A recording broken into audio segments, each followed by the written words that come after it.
Tailgate Show.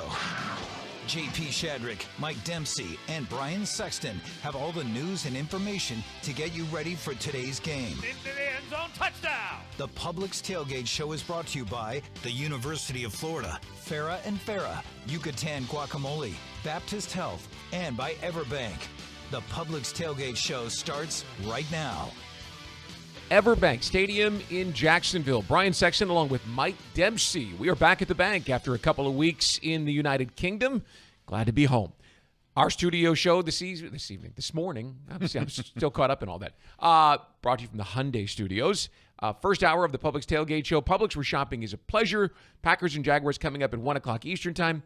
Mike, we're at a point here now, right, going into week 8, where the line has been drawn in the sand a couple of different times, right? Like, you got to win this week. You got to turn it, got the momentum. You got to get something going. It seems like this week against the Packers is maybe like that last line in the sand. If this team is going to turn things around and be in this thing at any point in November and December, feels like today's a really important game.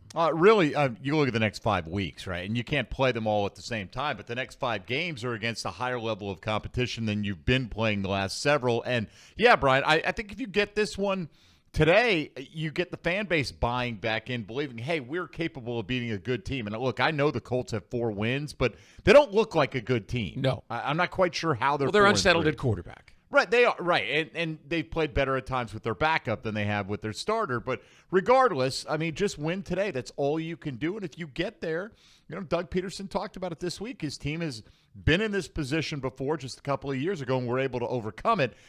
You dig yourself another hole with a loss today, and it's going to become more and more difficult. So let's go right there with some of the top stories of the day, because that was what Doug was asked. In 2022, this team started 2-6. We're 3-7, and managed to get hot, find a way with a young quarterback to make things happen. This is ostensibly a better roster than that one, with a more experienced quarterback, with a coaching staff that's been in place now for 2.5 years, as opposed to half a season at that point. And Doug was asked, can you do in 2024 what you did back in 2022?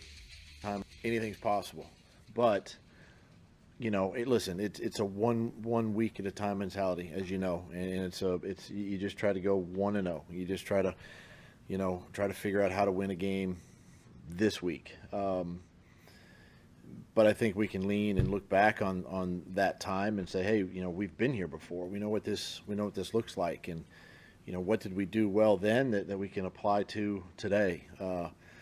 And you know, there's a lot of ball ahead of us. You know, and yet I think each week now becomes a little bit more important. The thing that stands out the most to me about that run was that the quarterback got hot. I was thinking the exact same thing, because he's playing his best football over the last 3 weeks, at least for this season, right? And, you know, I thought he played very well last week, and, you know, he had a lot of drops the week before that factored into things, a lot of touchdowns that were dropped, but his rating has been good. He's protected the ball. He's been efficient, good completion percentage. And so, yeah, you'd like to see him get on another one of those kind of roles. But I think, you know, one loss is not a big deal early on. Brian, they've had so many of them stack up at this point that if they can get this win, they can start believing again, you know, that it is mathematically possible, that it's still – look, it's going to be mathematically possible no matter what the outcome is today. But you improve your odds to about 10% chance of making the playoffs if you win the game today based on teams that have started 3-5 in the Super Bowl era. It's a subjective observation. But I have liked the quarterback that I've listened to the last couple of weeks also. There was almost a what can go wrong next look in his eye. And again, it's the way I see it or hear it in postgame after losses in the first 4 weeks. And this time he seems much more certain of what he's got and what they're capable of. Well, I think last week showed this team that they don't have to be considered in their own heads fragile, as Trevor Lawrence alluded to. Right. We cannot be a fragile team. We have something go against us early in a football game, and we haven't been able to overcome it, or it lingers too long. Jags got down 10-0 to a bad team last week. And, you know, I know a lot of the fan base, because they told me about it, was thinking, here we go. This is going to get really bad here. But they showed some fortitude, put 22 up in the second quarter, and maybe prove to themselves that getting down early is not the end of the game. All right, speaking of the quarterback, he's taking better care of the football. A year ago, led the NFL with 21 turnovers. 7 of those were lost fumbles. Maybe the most memorable of those was the one in the second quarter against the Ravens here, where he had a chance to take the lead at halftime, and he simply just lost control of the ball. It was that kind of a year. But that has not been the case so far in 2024.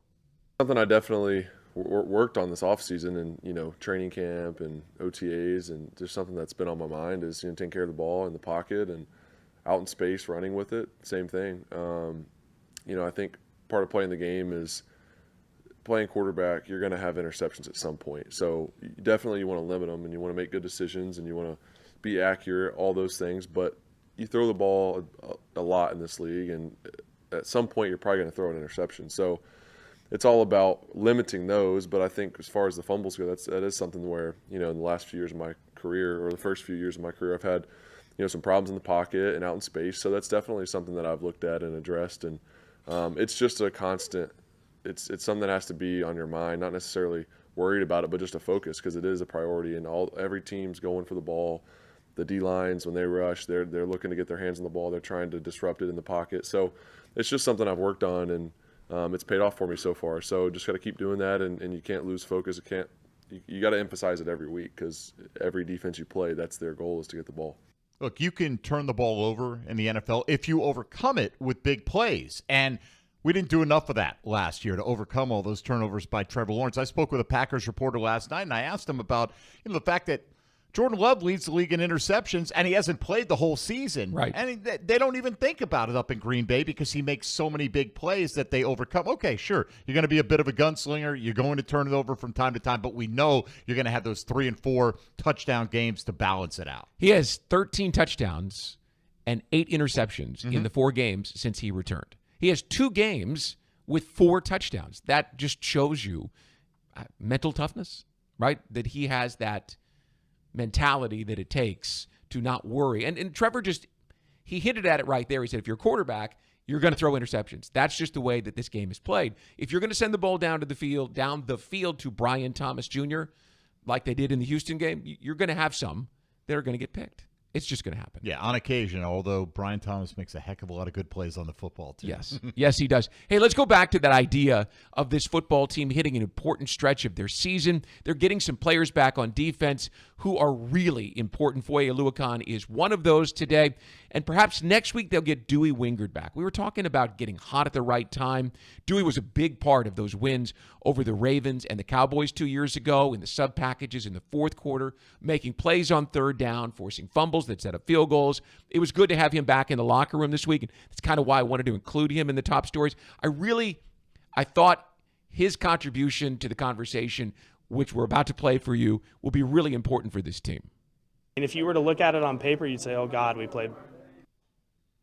And if you were to look at it on paper, you'd say, oh, God, we play Minnesota, we played Green Bay, we played Detroit. But it's like, we have such a talented team, and I've been on bad teams here, like bad teams that you knew were going to like you literally had no chance. But this team is seriously so good. And I can't remember who asked it, but back to your point about being away from it, like this team is damn good. Like we got a damn good team. It's just you got to go make plays. And I think we didn't make plays early, but you take that variance, the things are going to flip. And as long as we just stay, 10 toes down and just push all the chips into the middle, we're going to be fine. Some guys excited to have him back next week. Oh, look, I hope he's right about all those things. And he is a bit of an emotional bellwether for how this team goes, particularly on the defensive side, right? And they've been missing that at times this year, Brian. They've been a little flat in some games. They were flat in the home opener against Cleveland. They were flat seemingly the whole game against the Buffalo Bills, a little inexplicably. And it's good to hear Dewey Wingard look at that. And he seems like a pretty straight shooter. Like he's telling you, we did not have a chance in the past in certain seasons. We don't feel that way. And maybe if they're able to turn this thing around, we'll look back and go, it's just almost inexplicable how they lost some of those early season games. But sometimes good teams do that. They have yet to prove that they're a good team record-wise. Today would go a long way towards doing that. Mike, they shuffled the defensive lineup. So let's talk about defense here for a couple minutes. They shuffled the defensive lineup last week. Darnell Savage, the former Green Bay Packer, went back and played safety. Jarian Jones, the rookie from Florida State, played the nickel. You get Dewey back next week, and now you've got more, besides having the emotional leader out there, you've got more options. In fact, I wouldn't be surprised if you don't see Dewey in the starting lineup if he's healthy and ready to go. Oh, quite and what it possible. means for them. Right. He could there, and Savage slides back to nickel in that scenario, obviously. And, Antonio Johnson needs a little bit more seasoning. But, Andre Sisco needs to play better as well. So I think those safety spots are still in flux. We don't know when Tashaun Gibson will or if he'll get cleared, but that could be another guy that could factor in. Talk also about Foye Oluwakon's return today. That allows them to put Ventrell Miller on the field with Foye. I certainly hope so. They could put Foye at strong side linebacker. It was intimated a bit this week. He can do so many different things. The one thing that you're not going to see is a lot of movement with Devin Lloyd. He's going to play in the middle, but with Ventrell Miller and Foye Oluwakon out there, it gives you two guys who really can run and make plays. It gives you a guy who can cover better than the guys they currently have. Ventrell Miller's been a bit of a revelation, the way he has attacked receivers and ball carriers, and it always seems to be making plays moving towards the line of scrimmage. And I think that's what has gotten fans very excited about his play and the idea, because they do play two linebackers a lot, just two. The idea of seeing if Oluwakon and Miller is the best combo that they potentially have right now. I'm not writing off Devin Lloyd's career, but, whoever's playing the best right now are the guys that need to be getting the reps. And I think it's worth reminding people that Ventrell Miller tore his Achilles tendon last year. That's the kind of injury that, if it's not healed perfectly, can end your career, let alone cost you years to get back to where you were. And to see the way that he runs, the explosiveness, and the way that he arrives at the ball with force, it's almost a miracle. But my goodness, I didn't expect to see him play at this high of a level this quickly, coming off a significant injury like the Achilles. Yeah, look, it's been fantastic. Everybody reacts a little bit differently, because you look at Aaron Rodgers, now he's an older player too. But he's not asked to move as much, but it's clear he's not as mobile as he used to be, just navigating the pocket. Ventrell doesn't seem like he's lost a step. Yeah, well, we've seen it here in Jacksonville with guys over the years. The guys that stick out the most to me are Reggie Hayward and Paul Spicer, but the running back a few years ago had it as well. So it's one of those situations where you get it put back together and your body heals. It appears his has. Let's go to the running game. Tank Bigsby has been a bit of a revelation. 100 yards and 2 touchdowns in 2 of the last 3 games. And he was asked this week, how's it feel? Oh, yeah, let's keep it going. Just try to keep us ahead of the sticks, get some positive every run, and that's what it come down to. Those guys up front doing a great job, Trev doing a great job. We just got to keep clicking and growing as a team and take the little things serious, and that's what I feel like we're doing right now. Tank handled an immense workload last week, and I think the thing you got to watch out for today, because the 2 previous games he laid it on the ground, once as a return man, once going into the end zone, recovered both of them. But this is a very opportunistic Green Bay defense. They're not particularly great against the pass, great against the run, but they're great at causing turnovers, and they're going to be coming after the ball today. 100%. He has got to hold on to the ball. Speaking of the ball and the running game, the ground game could open things up today for the Jaguars. Passing attack, Brian Thomas Jr., again, one of these young players who's just been a revelation, understands the impact of Tank in the ground game on his own day. For sure, we were able to run the ball very well last game, and as long as we just keep chipping away in the run game, I feel like it'll open up the pass game for us. So yeah, I feel like it helps out a lot. Pull those safeties to the line of scrimmage and watch number 7 run. Yeah, at this point, you've got enough film to realize you probably shouldn't pull those safeties with that guy out there on the field, because he is opening things up. It works both ways, right? It opens it up for Brian Thomas when you're running it well, but Brian Thomas going deep and having the effect that he's had, making contested catches 40, 50 yards downfield, definitely opens things up for Tank Bigsby and company. All right, we'll have more sound coming up from the week in the second hour of the Publix Tailgate Show, which comes your way at 11 o'clock Eastern Time. Well, Jaguars fans, are you Duval enough to become the Jaguars 2024 NFL Fan of the Year and earn a trip to Super Bowl 59? Visit NFL.com/fan of the year to nominate someone today. It is a warm day out there, a very warm day, and there'll be plenty of Packers fans on hand. When you think about the teams that travel the most, the Steelers come to mind, the Cowboys, the Packers. Oh, yeah. And it's not even necessarily that they have to travel. They're a national brand, right? Packers have fans all over the place. So, just part of life in the NFL. When you come in as the home team and you're playing a team like Green Bay, you're going to see some of the opposing uniforms in your stands. All right, well, coming up on the Publix Tailgate Show, you will hear from... Just throughout my whole process, just when I got to Jacksonville, I've been learning since I got here. I feel like I learn something new every day. He did it again, this time in the regular season. You'll hear from return man Parker Washington coming up in this week's Baptist Health Player Interview. But next, CBS Sports senior writer Pete Prisco offers his perspective in his weekly conversation with Mike. You're listening to the Publix Tailgate Show, and this is Jaguars Radio.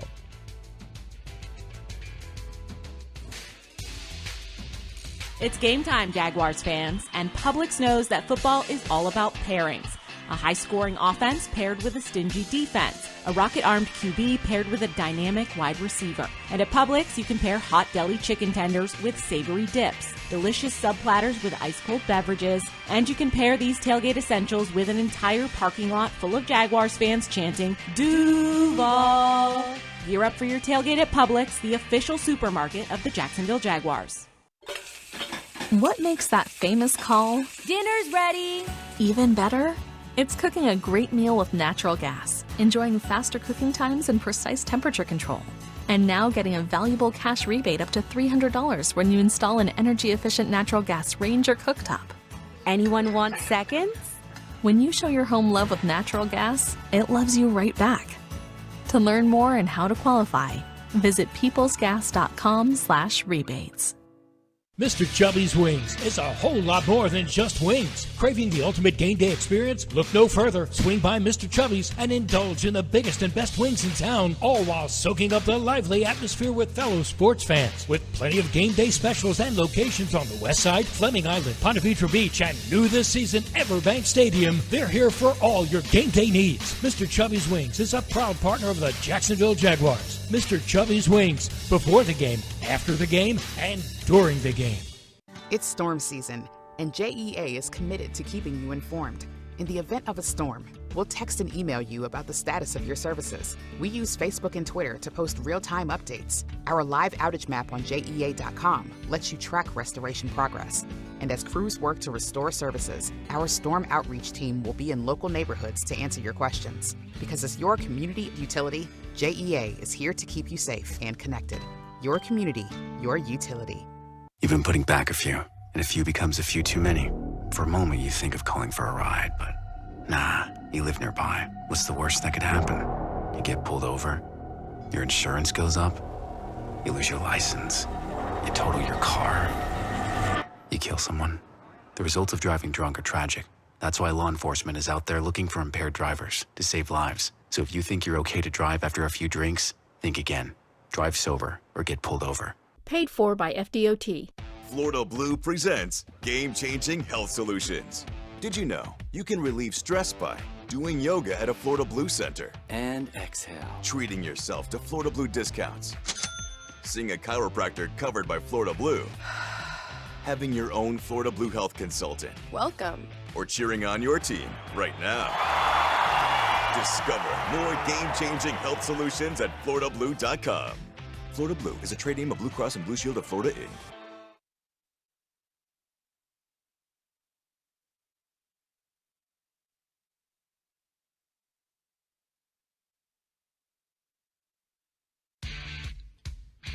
And we roll along here on a Sunday morning on the Publix Tailgate Show. Brian and Mike with you from the Hyundai Studios here in Jacksonville. We've got a 1 o'clock kickoff today in Week 8 for the Jaguars, and the Green Bay Packers and EverBank Stadium will be full.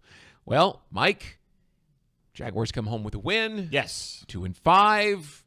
And you visited with Pete Prisco, who has always had a really objective view of this team. Last couple of weeks, he has not thought as highly of them. What's he think this week? Well, I think he thought, like I did, that it was good to show a little grit, a little resilience early in that game. And so that's where we started. I asked Pete, overcoming a 10-0 deficit, does this almost prove to the team itself that, hey, we don't have to be that fragile squad that Trevor Lawrence alluded to if we get behind early? Yeah, it's always good to see a team face adversity and deal with it and come back, particularly after all the talk a week ago about quitting. And they didn't quit. They easily could have folded up shop and gone home down 10-0, and that's something they didn't do. So I think that's a good sign for that team. And, again, they got to do a better job of handling the problems when things don't go right. They've always seemed to come apart, and Trevor Lawrence is one of those guys that has done that as well. So I think that's a good sign for them going forward, Mike. You were impressed by Walker Little off the bench last week. He was the best offensive lineman last week, and it wasn't close, by the way. He was physical in the run game. He was good in pass protection. He got to the second level. I mean, it was impressive, and he clearly is not a right tackle. He's clearly not an NFL guard. He's a left tackle, and maybe, just maybe, he needs to be the guy starting at left tackle. Well, Pete, for the second time in 3 weeks, the Jags offensive line didn't allow a hit on Trevor Lawrence, and those were the 2 games that they've won this year. So was it just a really good performance against an undermanned defense, or are you just seeing signs in general that this offensive line is playing better as a whole? No, they're playing better as a whole, and Anton Harrison was better last week. The only guy that didn't really have a great game was Mitch Morris, and he's, been their best lineman at most of the year. So it's progress. It's good progress. But I think, putting Little in there helped the run game. It solidified them a little bit at the left tackle spot in pass protection. But you're right. It's not a great pass rushing team or a dominant defensive line. They'll be much more challenged this week against the Packers. Yeah, they will. And, Tank Bigsby, to mention that running game, handled 26 carries last week, and Dearness Johnson did a nice job off the bench as well. And, look, Travis Etienne's still going to be the starter, according to Doug Peterson, but it's fine, Pete. You can have an effective 1-2 punch, as we've talked about in the past. The Detroit Lions do it, and they basically have co-starters. Yeah, and I think that's probably where they're headed with this, is they will, when they're healthy, they will have co-starters. And, look, they do different things. Bigsby's probably better between the tackles. He's a little more physical, and I think Etienne can get him better in the passing game and get him some matchup problems, much like Gibbs does in Detroit. You mentioned that, and Montgomery is the pounder. So it makes sense. You got to have 2. Nobody has, or rarely anybody has 1 anymore. So you got to have 2 guys, and I think that's an advantage for them. Jags made some shifts in the secondary last week. Darnell Savage starting at safety in place of Antonio Johnson. That opened up the nickel spot for Jarian Jones, who made a couple of plays last week. Pete, I've talked with you. You feel like Darnell Savage maybe should have been playing safety all along. It's exactly the way they should have played the entire season. I said that in the preseason. I complained about it over and over again, and on Frangi's show and everywhere else. And I said Savage is a safety, should be starting at safety, and Jones should be the nickel corner. And by the way, I'm not so sure that Monteric Brown shouldn't be on the field a lot more. I think that's where they need to head. They need to head in the direction where the best players play, and the best players were not Antonio Johnson. It certainly was not him playing safety. He can play that dime linebacker, but he cannot play free safety or strong safety or any of the safeties because he doesn't tackle very well. Yeah, and among those emerging players, Ventrell Miller getting the job done week after week, it seems, in the linebacker spot there. And Doug Peterson was asked about it this week and, didn't mention Devin Lloyd by name, but said, hey, it's not always the most talented guys that are going to play. It's the guys that have talent but are also making the right reads, doing the right things. And so I think Ventrell Miller, if you're just going on performance, has earned a larger role going forward with this football team. No doubt about it. If Aluakon is healthy, the linebackers, the starting 2 inside linebackers should be Aluakon and Ventrell Miller. And what you can do with Lloyd is put him in there and spot him in there, let him rush the passer a little bit. I think he has the skills to do that. He did it at Utah. He's the guy that's good in the run game, and he's terrible in pass coverage. Now, Miller's not great in pass coverage because he's kind of learning on the fly. He'll get better at it. But, boy, when he wants to thump somebody in the run game or go chase down a play, he can do it. He should be on the field. Pete, Trevor Lawrence got some plaudits from around the league, from the people who look at some of the analytics for how he played last week. Wasn't gaudy numbers, but super efficient numbers. What kind of challenge will he have today with this Green Bay Packer defense? It's a challenge. It's a good defense. They're much better than they've been in years past. I think Jeff Haflin's done a great job with their defense. Alexander's an aggressive corner. The young safety is real. Evan Williams is really a good player. Their pass rush hasn't, up until last week, hadn't been quite what they expected it to be. They got it going against Stroud last week. But he's going to be a challenge. And, one thing about Trevor Lawrence, for the last 4 games, he's been pretty solid, playing good football. It's not gaudy numbers, like you said, but it's good football. And I think that's important. Here's the other thing, Mike. They drove the ball down the field early in the game. You got to back people off. You have a speedster. in Brian Thomas Jr., you got to back people off. They took the shot, then they came back and they pounded the football in the second half. That's the way to play the game. Of course, Green Bay brings in a plethora of pass-catching weapons, and Jordan Love, the trigger man, Josh Jacobs in the backfield. So big challenge for the Jags defense as well today. Overall, Pete, how do you see this game going? I think it's going to get loose. I think there's going to be a lot of points. I think it'll go up and down the field. I think the Packers are just too darn good on offense. And Jacksonville doesn't rush the passer well enough. I think Jordan Love is going to be able to stand back there and pick them apart. I do think Trevor Lawrence will play well, but in the end, I think the Packers find a way to win it. So there you have it.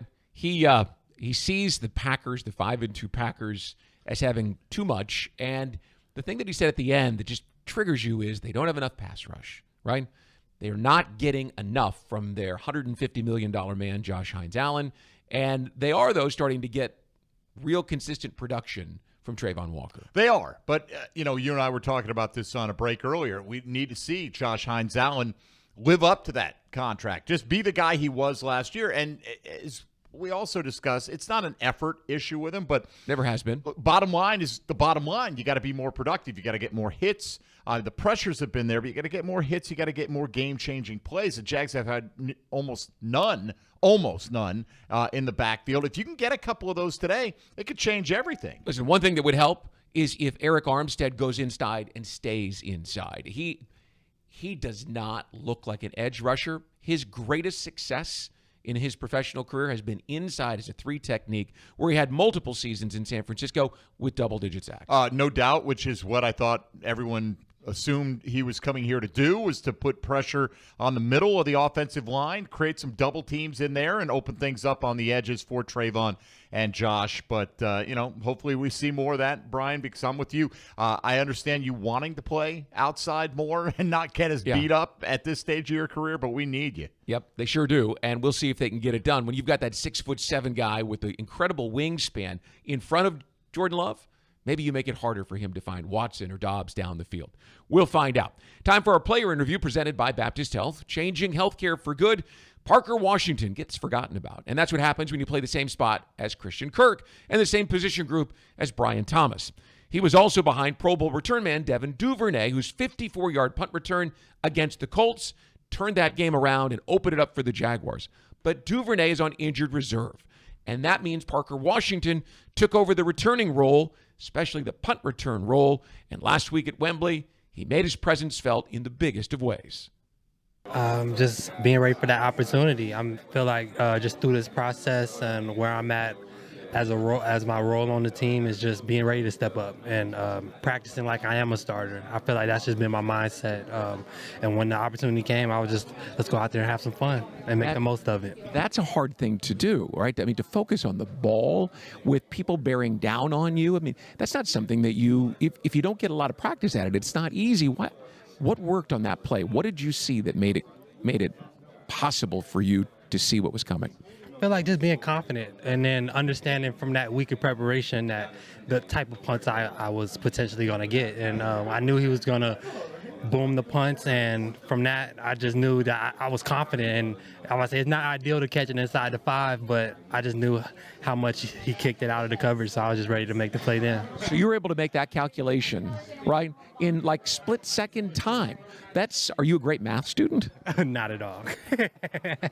But it's just having a good feel, and that's what it's all about, and trusting the guys on the outside blocking those gunners. And like I said, he boomed that punt. I knew I had room, so I just trusted it and just tried to make a play. You have been a marvel on special teams. The first kickoff return against Kansas City, you take back 74 yards.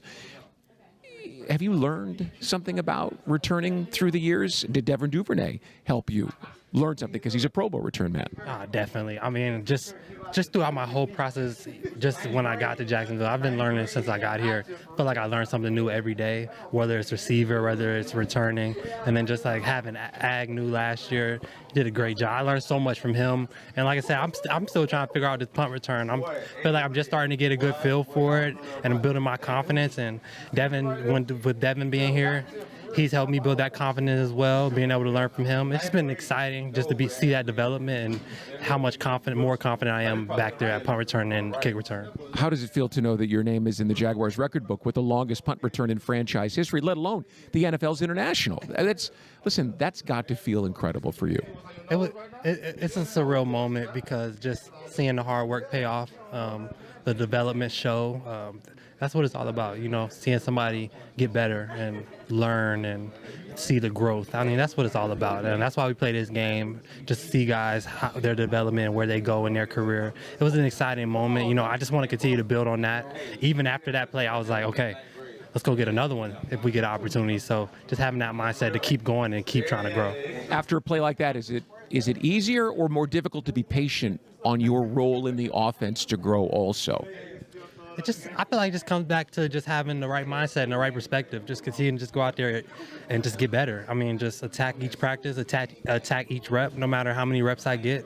Just make the best of it. I feel like that's just been my mindset, and it's helped me just to stay patient. And I know it can be tough to be in moments like that where you make a big play and you want to do more, but you can't have that type of mindset. You just go out there and just take advantage of what you get. Surely you do feel, though, like they want to put the ball in your hands more. Maybe a little bit, but, it comes with time. I tell myself just in due time, just keep working, keep being the best me, keep being the best teammate I can be, and everything will unfold the way it's supposed to. Mike, if you want to feel positive, optimistic about what's possible with this offense, to know that a guy like Parker Washington sitting on your bench in the offense, you've got some talented players, time to find a way to get him in. Oh, there's no question, but I think, from the aspect of special teams, that was maybe the most positive momentum swinging play we've seen this year for the Jaguars, right? I mean, keep in mind, it was 14-10 at that point. There's a minute 35 left in the first half. There's no guarantee we're going to go down and get any more points. And even though you get the second half kickoff, a 4-point lead is different. And I just felt like that was almost the death blow to the Patriots' chances. And they knew it. The Jags felt it. And the rest of the game played out that way. It'd be big if they could feel that today at some point. From a leadership standpoint. I agree. Come up in 15 minutes. Hall of Famer Tony Boselli and Jeff Lageman join us in the booth. But up next. Oh, absolutely. I think Foye, from a leadership standpoint, displays how to be a pro. That's Matt House, the Jaguars linebackers coach, was excited to see Foye back on the practice field. You'll hear from him coming up. The Packers and Jaguars begin at 1 o'clock here in Jacksonville. This is the Publix Tailgate Show on Jaguars Radio. It's game time, Jaguars fans, and Publix knows that football is all about pairings. A high-scoring offense paired with a stingy defense. A rocket-armed QB paired with a dynamic wide receiver. And at Publix, you can pair hot deli chicken tenders with savory dips, delicious sub platters with ice-cold beverages, and you can pair these tailgate essentials with an entire parking lot full of Jaguars fans chanting, Duval! Gear up for your tailgate at Publix, the official supermarket of the Jacksonville Jaguars. Tackle your marketing needs with Kessler Creative. Providing direct mail services for more than a decade, Kessler has a wide range of services from small mailers to large banners and signs. Draft Kessler as your first pick to receive the best targeted mail list. Elevate your business and be on the winning team with Kessler Creative. Kessler Creative, results-driven marketing and proud partner of your Jacksonville Jaguars. Touchdown at Jaguars away games when you fly nonstop from Jacksonville International Airport. Join the Jaguars in Miami and Houston. Watch them win in Philly, Detroit, Nashville, and Las Vegas. All the other Jaguars games are just one short connection away. And if airport parking has you stressed, be sure to visit the Jax Airport website before traveling to the terminal. On it, you'll find information about the status of on-airport parking in real time. See if your favorite areas are available or if you need to call an audible. Visit flyjax.com for more information. The kick is up. It's good! Score winning sub deals this Jaguar season at Firehouse Subs. Receive 50% off on any sub when the Jaguars kick a field goal of 40 yards or more. It's a bold deal for the bold city. Download the Firehouse Subs app for offer details. Redeemable only at participating Jacksonville and Orlando area restaurants. Only available in the Firehouse Subs app. Hey fans, it's Tyson Campbell, cornerback for the Jacksonville Jaguars. This season, your game day is getting even tastier with Al's Pizza in the stadium. And every time we get a pick, you'll score. If the Jaguars get one interception, you'll enjoy buy one, get one free pizza at any Al's Pizza location Monday through Thursday after the home game. 2 interceptions, a free dessert. And 3 interceptions, that's a free appetizer. Just tell them you want the Jags pick. Up your game and get your Al's Pizza at the game or any of their locations. For us, treating cancer is personal. We're Baptist MD Anderson Cancer Center, and we know that every patient is unique. So you'll have a plan created by world-renowned doctors and tailored to your needs. And everyone here will support you every step of the way, so you're physically, emotionally, and spiritually strong for the journey. Don't face cancer with anything less than the team at Baptist MD Anderson. Locations in downtown, Baptist South, and Clay. Visit BaptistMDAnderson.com.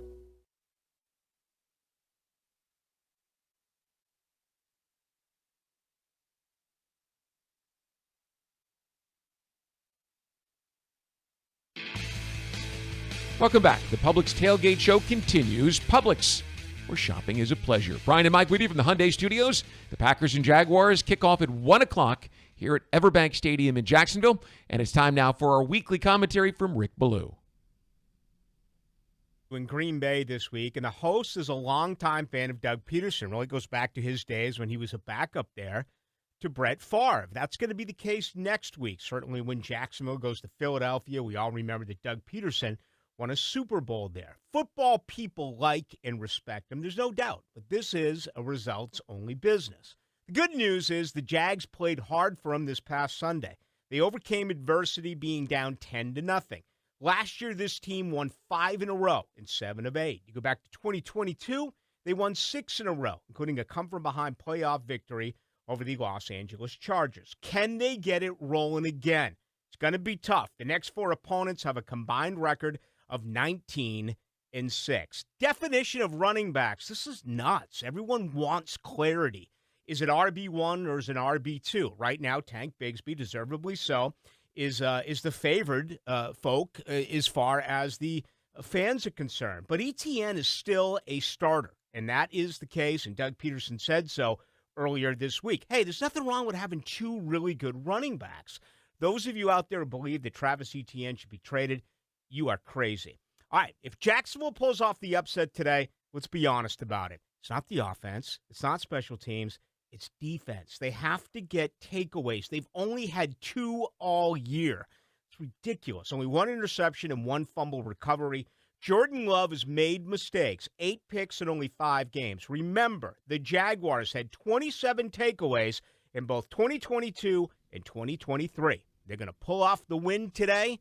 They're going to need at least a couple of those. All right, thanks, Rick. You can catch Into the Night with Rick Ballou weeknights from 6 to 8 on 1010XL. Well, linebackers coach Matt House is said to have a PhD at the position, and it's hard to argue when you see how well Ventrell Miller and Chad Muma have adjusted to larger roles with injuries, and you can remember how easy Foye Oluokun made the position look before that injury to his foot. I asked House this week about how excited he was to see Foye back on the practice field. Well, certainly excited to have him back. He's been really engaged and actually has, helped the room and helped the guys continue to move forward. The attitude of the room and how they've approached it has been awesome. It's kind of been power in numbers and next man up mentality. He's often been called such a consummate professional the way he approaches the game. When you see a guy like Ventrell Miller get out on the field and play well, does the influence rub off on him? Oh, absolutely. I think Foye, from a leadership standpoint, displays how to be a pro, how to go about your work every day, and how to chase improvement. And Ventrell's done a great job of just working his tail off and getting a little better every day. He looks fast and powerful, and you don't normally think guys with Achilles injuries could be that fast and that powerful that quick. What is it about him that's got him back? And when he hits guys, they go down. Yeah, he's a really instinctive player, powerful. He's a compact punch guy. I'm really pleased with Ventrell. He's a guy also that seems to love the game. In your experience, and you've been around championship organizations, both at the college level and pro, how important is that? Yeah, I think that's absolutely critical. And just how he approaches practice every day, how he loves to play. I mean, whether you're correcting him or he's making a great play, he's always got a smile on his face and he accepts coaching. You know, when you look at the number of guys that you've got, and of course, Ryan likes to rotate guys in. When you have everybody back healthy, you've got a good problem, right, with Chad Muma and Devin Lloyd and Foye and Ventrell. Yeah, depth in this league is never you're never going to apologize for having depth, and it's a luxury we have right now. And I like how the room plays off of each other. It's been a tough start to the season, but it appears that things are starting to kind of fall into place with guys coming back and getting healthy. Tell me about the mentality on defense in your group in particular right now. Yeah, I think like Coach Peterson says every day, it's a 1-0 mentality. So we're really just focused on the next rep, the next practice, and then obviously the next game and just winning the week. And I think our guys have done a great job of buying into that. How different is Devin Lloyd's role in this defense than the way he's played in the past? Yeah, we've moved him in more to the Mike spot, so it constricts a little bit of the space and it lets him play in the box a little bit more. A little different role for sure. You don't see 6'3", 240-pound linebackers that often anymore. Those guys become edge rushers in college. How's his adjustment been, and where do you see his greatest area of growth in the future? Yeah, I think the biggest thing is he's just playing more instinctive. He played off the edge a lot in college, and I think he's getting used to playing stack backer now, and it's showing. His pre-snap recognition and his awareness has definitely improved a ton. What do you see from Josh Jacobs in the Packers' rushing offense? I think he's averaging about 4 yards a carry. They're about 5 yards a carry. How do you see this group? Explosive.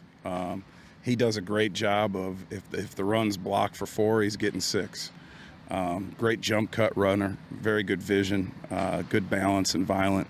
And I think an underrated offensive line and tight ends do a good job blocking on the perimeter. It'll be a challenge. We've seen tight ends have some good performances against this defense in recent weeks. How does this defense tighten that up? Because they've got a number of tight ends that they play in the passing game as well. Yeah, I think the biggest thing is just execution of your assignment and coverage and putting body on body. And then when the ball's thrown to them, tackling and finishing on the football. Okay, so this team has a 10-game stretch now in front of it with an opportunity to get right back in this. How significant is the mindset of 1 week at a time, and how hard is it for professional football players to maintain that? I think that's the biggest challenge of any team, and that's also what makes the great teams great, just the focus on the now. You know, don't get too far in front of yourself. Just worry about this one. Biggest test, Mike, for the Jaguars' run defense of the year. They have not faced top backs. Jonathan Taylor didn't play. Joe Mixon didn't play. Achane was just getting back in Miami. Nick Chubb didn't play in week 2. So this run defense will be tested today. They better be up to the challenge because Josh Jacobs is having a good season. Yeah, he's a very good player. And, you know, it's one of those offenses that 1 week they'll be a little bit run heavy. Other weeks they almost ignore him in the run game, you know, because they've got so many other weapons. But I'm really concerned with Tucker Kraft today, to be honest with you, because I don't think the Jags covered a tight end in their 2 games in London with Hunter Henry and Cole Kmet. No.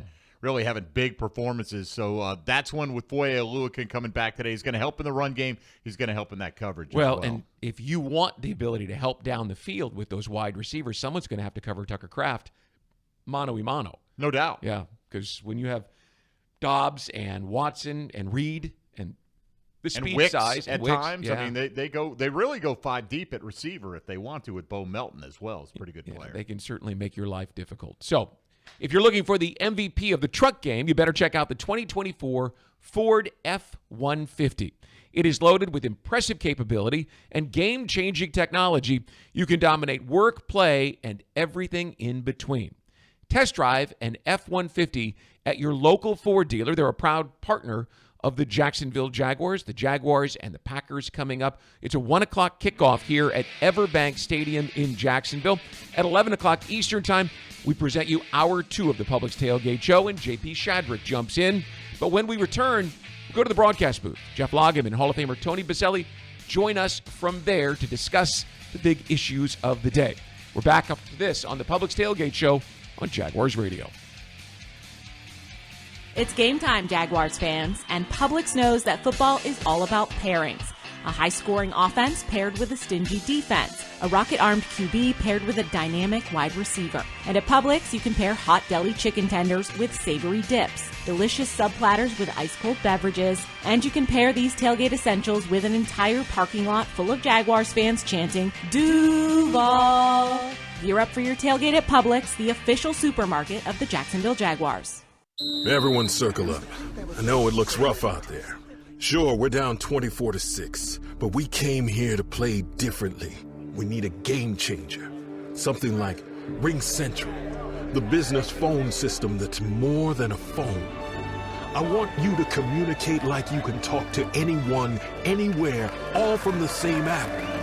Now get out there and play like you're using Ring Central. Ring Central. Simpler communications. Sims Crane and Equipment is the Southeast premier crane rental company since 1959. Serving Florida, Georgia, and Alabama with cranes up to 800 ton for all of your heavy lifting needs. Sims Crane is the Tadano rough terrain crane dealer for the state of Florida. Inspired by the past, committed to the future. Choose Sims Crane and Equipment for all of your heavy lifting needs. Sims Crane is a proud partner of the Jacksonville Jaguars.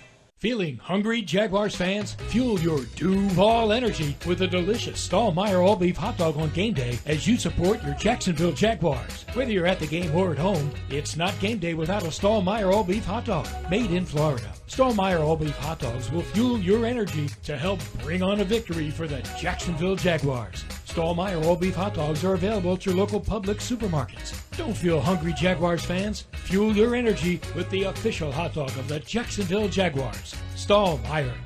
Florida Blue presents game-changing health solutions.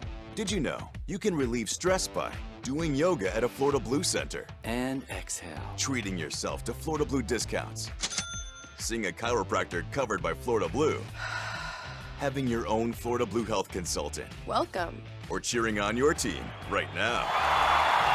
Discover more game-changing health solutions at FloridaBlue.com. Florida Blue is a trade name of Blue Cross and Blue Shield of Florida, Inc.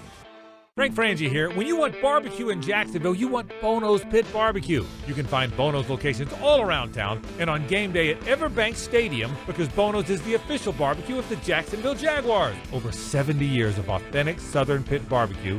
We are the local barbecue joint in BBQval for generations of people in Jacksonville. Go to bonosbarbecue.com to learn more or call 904-880-8310 today. And remember, if you don't see a pit, it ain't legit.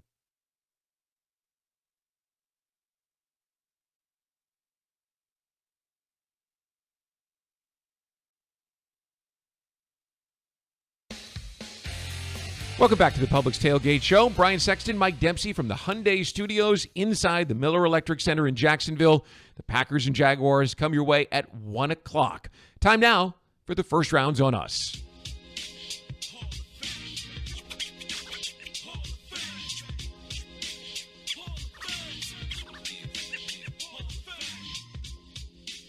All right, first rounds on us is presented by Ancient City Brewing. Taste history, make history. Fellas, how are you? Good, Brian. It's a fantastic morning here in Duval. Yeah, it is not an ugly day. It's quite beautiful. This is a day that you wake up and you're like, I'm sure glad I live right here where I do. I mean, from a football player's standpoint, if you could drop the temperature maybe 10, 12 degrees, it'd be optimum. Well, when there's that brand new roof over the stadium in a couple of years, that's exactly what's going to happen. Looking forward to that, because I like shade, Brian. Yeah, no, I like shade. I know that you do. All right, let's get right to it. Tony, if you look at your watch, you'll notice that we're about 30 seconds ahead. I bought you more time to talk Thank you, Brian. I appreciate that. I always need more time. I know you always have something to say. So we'll get to Finding Solutions, presented by the University of Florida, the #1 university in the U.S. News and World Report's #1 state for education. Going to really narrow the focus on it today, fellas. The last couple of weeks, the Jaguars have struggled to stop the tight end, and Jordan Love loves Tucker Kraft, loves to throw to the tight end.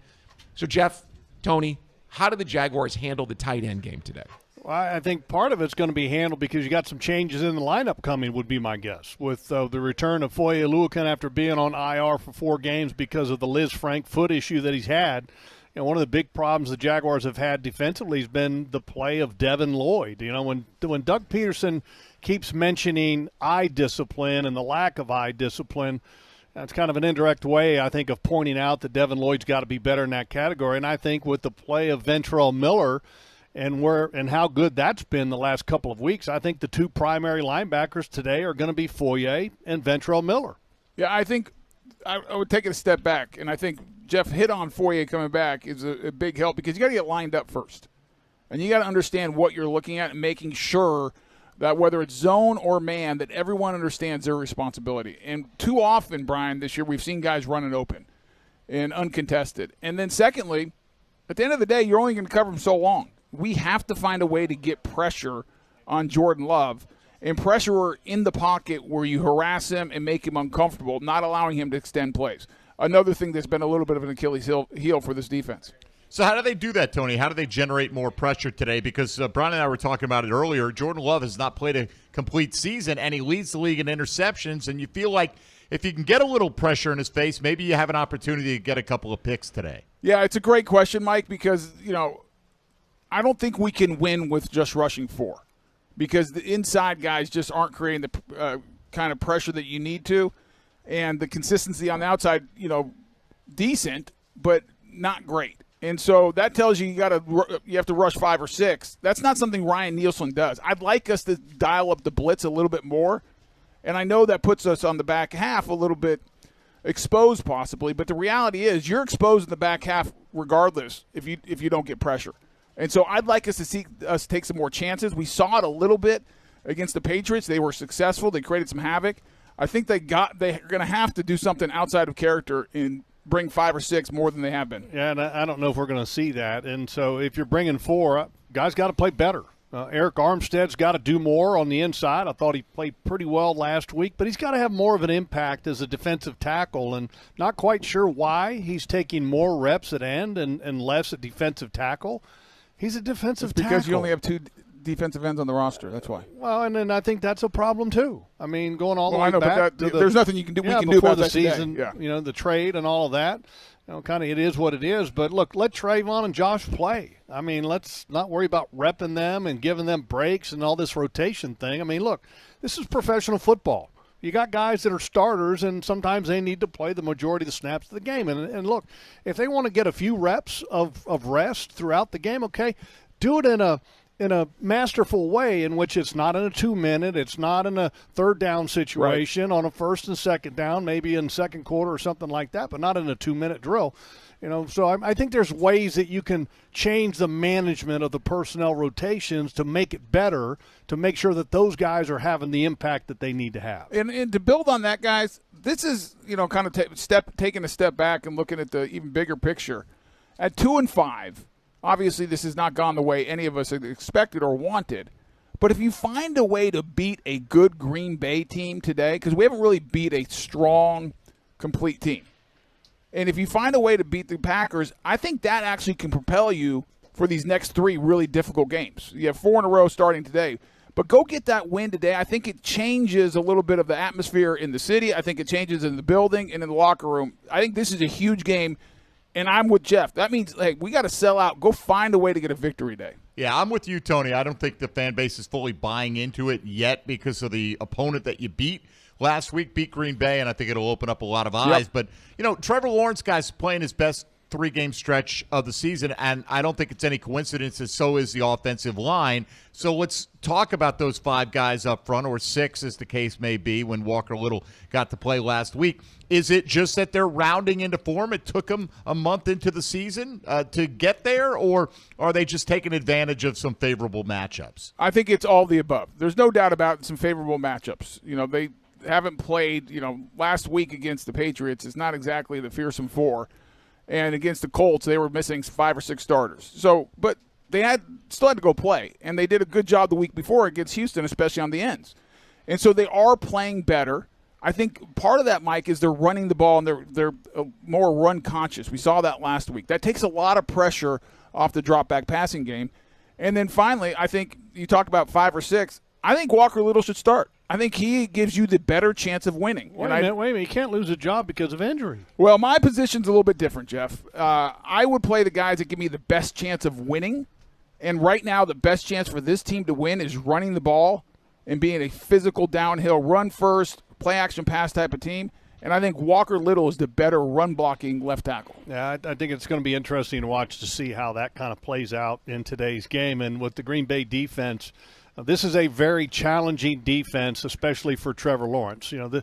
they're so sound, fundamentally sound in what they do on the Green Bay defense, that when you watch them in coverage, it literally everybody's moving in unison. And they don't have holes or breakdowns or get exposed anywhere in their defense, and they're pretty intricate. I mean, they do a lot of different things from a blitz/zone dog standpoint, and that can confuse quarterbacks. And Trevor's been really good. I mean, Mike, you're right. The last 3 games, he's been really good. The offensive line has been good.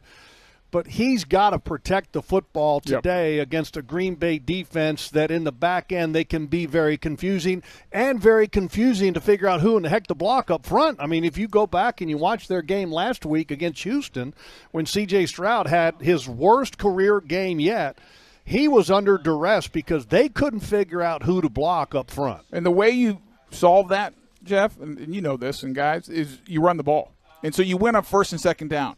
Because if you get in 3rd and 7+, I worry about what you just said, Jeff, of understanding what's coming, where it's coming from, and what's the coverage on the back end, because that's where it leads to a lot of mistakes. So I go back to it's critical on 1st and 2nd down. And, again, why I go with Walker Little. Not that Cam Robinson did anything not to be the starter. I think he's played fine. But if you watch the tape last week, and maybe it was just the personnel that they were playing, I thought Walker Little was not – he was your best offense lineman on the field. And so because of that, I think you have to find a way to get him out there. And by the way, let me just add this. If you need any evidence as to how confusing a Green Bay defense can be, look at their takeaways. Yeah. I mean, number 1 in the National Football League with 17 takeaways, and that's a sign that they put the quarterback in situations to where he's not sure what's going on. And it's pretty important for Tank Bigsby as well today if we presume that he's going to be the lead runner. He's had ball security issues in his young career, been better this year, but like you said, guys, Green Bay going to be looking to rip that ball out of his hands. Well, they are. I mean, just because, if you watched every team that the Jaguars have faced over the last couple of weeks, Chicago and New England, Chicago does it no matter who's up, they're carrying the ball, but they've all really had an extra emphasis when it comes to Tank Bigsby. And will Etienne be able to play? I mean, right now he's out there on the field right now kind of going through some warm-ups, I guess, to determine whether or not he can play. But there's no doubt that they've got to be teaching the awareness. And I'm sure Jerry Mack, the running backs coach, who, by the way, has done a great job with Tank Bigsby. They're making him aware that you've got to protect the ball. And the reality is the coaches are still kind of on the cusp of not trusting him completely yet, because you can tell in the past when they've been in critical situations, 1-score games, 4-minute drill on offense, they haven't had him in the game yet. All right, fellas, thanks so much. We appreciate it. Have a great broadcast today. Brian, thank you for the extra time. I really appreciate it. Tony, it is my express pleasure to make sure you have enough time to express your full opinion with clarity. I love it. Let's go get a win today, fellas. All right. Thank you very much. Tony and Jeff, they'll be with you throughout the rest of today. Up next, the second hour of the Publix Tailgate Show. Top stories of the day coming up with JP Shadrick. Packers and Jaguars coming your way at 1 o'clock. This is the Publix Tailgate Show, and you're listening to Radio. It's game time, Jaguars fans, and Publix knows that football is all about pairings. A high-scoring offense paired with a stingy defense. A rocket-armed QB paired with a dynamic wide receiver. And at Publix, you can pair hot deli chicken tenders with savory dips, delicious sub platters with ice-cold beverages, and you can pair these tailgate essentials with an entire parking lot full of Jaguars fans chanting, Duval! Gear up for your tailgate at Publix, the official supermarket of the Jacksonville Jaguars. The power of a great team starts with the right equipment, specialized skills, and the training to win. That's why ASAP Dental Care and the Jaguars have the home team advantage. At ASAP Dental Care, we follow our playbook to perfection to exceed your expectations. Count on us to be there for you 7 days a week to deliver full-service dental care. Score a winning smile with ASAP Dental Care today.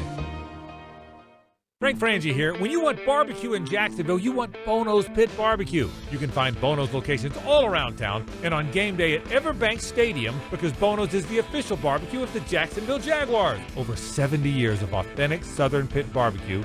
We are the local barbecue joint in BBQval for generations of people in Jacksonville. Go to bonosbarbecue.com to learn more or call 904-880-8310 today. And remember, if you don't see a pit, it ain't legit. Sims Crane and Equipment is the Southeast premier crane rental company since 1959. Serving Florida, Georgia, and Alabama with cranes up to 800 ton for all of your heavy lifting needs. Sims Crane is the Tadano rough terrain crane dealer for the state of Florida.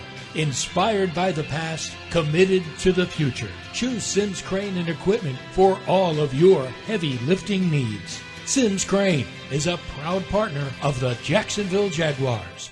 Want to cruise down an open road in high-performance style? Visit JacksCorvetteGiveaway.com for a chance to win the ride of your dreams. A brand new 2024 Corvette Stingray Coupe. With its sleek design and cutting-edge technology, this vehicle is built for speed and luxury. So what are you waiting for? Enter to win at JacksCorvetteGiveaway.com today. No purchase necessary. Open only to legal residents of the states of Georgia and Florida. 18 years of age and older. Some restrictions apply. Void where prohibited. Ends 11/15/24. For entry information and official rules, visit gotoeventlink.com/rules. Headquartered in Jacksonville, Florida, CSI Companies partners with leading healthcare and technology organizations nationwide to deliver workforce solutions. CSI prides itself on building meaningful relationships and provides personalized operations to fuel the success of businesses, both big and small.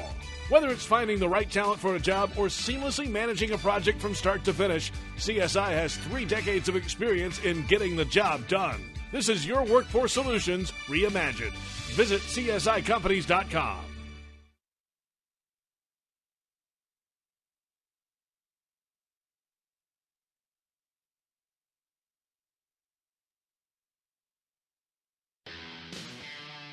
Welcome to the Publix Tailgate Show. JP Shadrick, Mike Dempsey, and Brian Sexton have all the news and information to get you ready for today's game. Into the end zone, touchdown! The Publix Tailgate Show is brought to you by the University of Florida, Farah and Farah, Yucatan Guacamole, Baptist Health, and by EverBank. The Publix Tailgate Show starts right now. And it is hour 2 of the Publix Tailgate Show. Publix, where shopping is a pleasure. It is week 8. The Green Bay Packers and the Jacksonville Jaguars coming up. The Pack at 2-5. The Jaguars, or Packers at 5-2, rather. The Jaguars at 2-5. Kickoff time today, 1 o'clock at EverBank Stadium. Picture perfect day for football. JP Shadrick with Mike Dempsey. We're inside the Hyundai Studios of the Miller Electric Center as the crowds start filing into EverBank Stadium and the area surrounding it.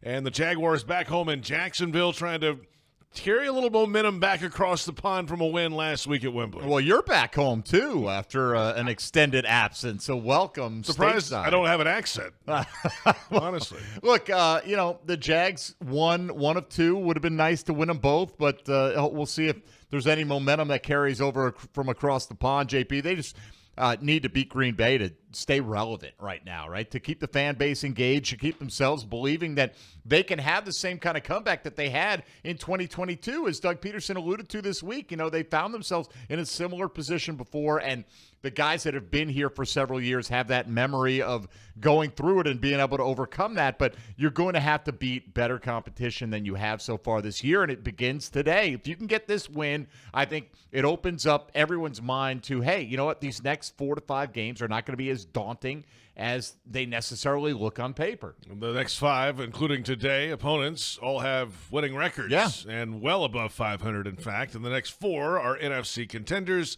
3 of those 4 are in the best division in football, the NFC North. So strap in and hang on and go play better football and see if you can compete. Game day weather is brought to you by the St. Johns River Water Management District. Florida's water, it's worth saving. It is a perfect day, 76 degrees, a high of 83, bright sunshine.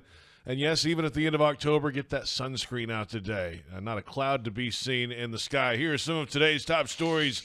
Starting off with that slow start for the Jaguars, but yes, there's a lot of season still to go. Head coach Doug Peterson knows they can use the ideas from that 2022 rally for a division title right about now.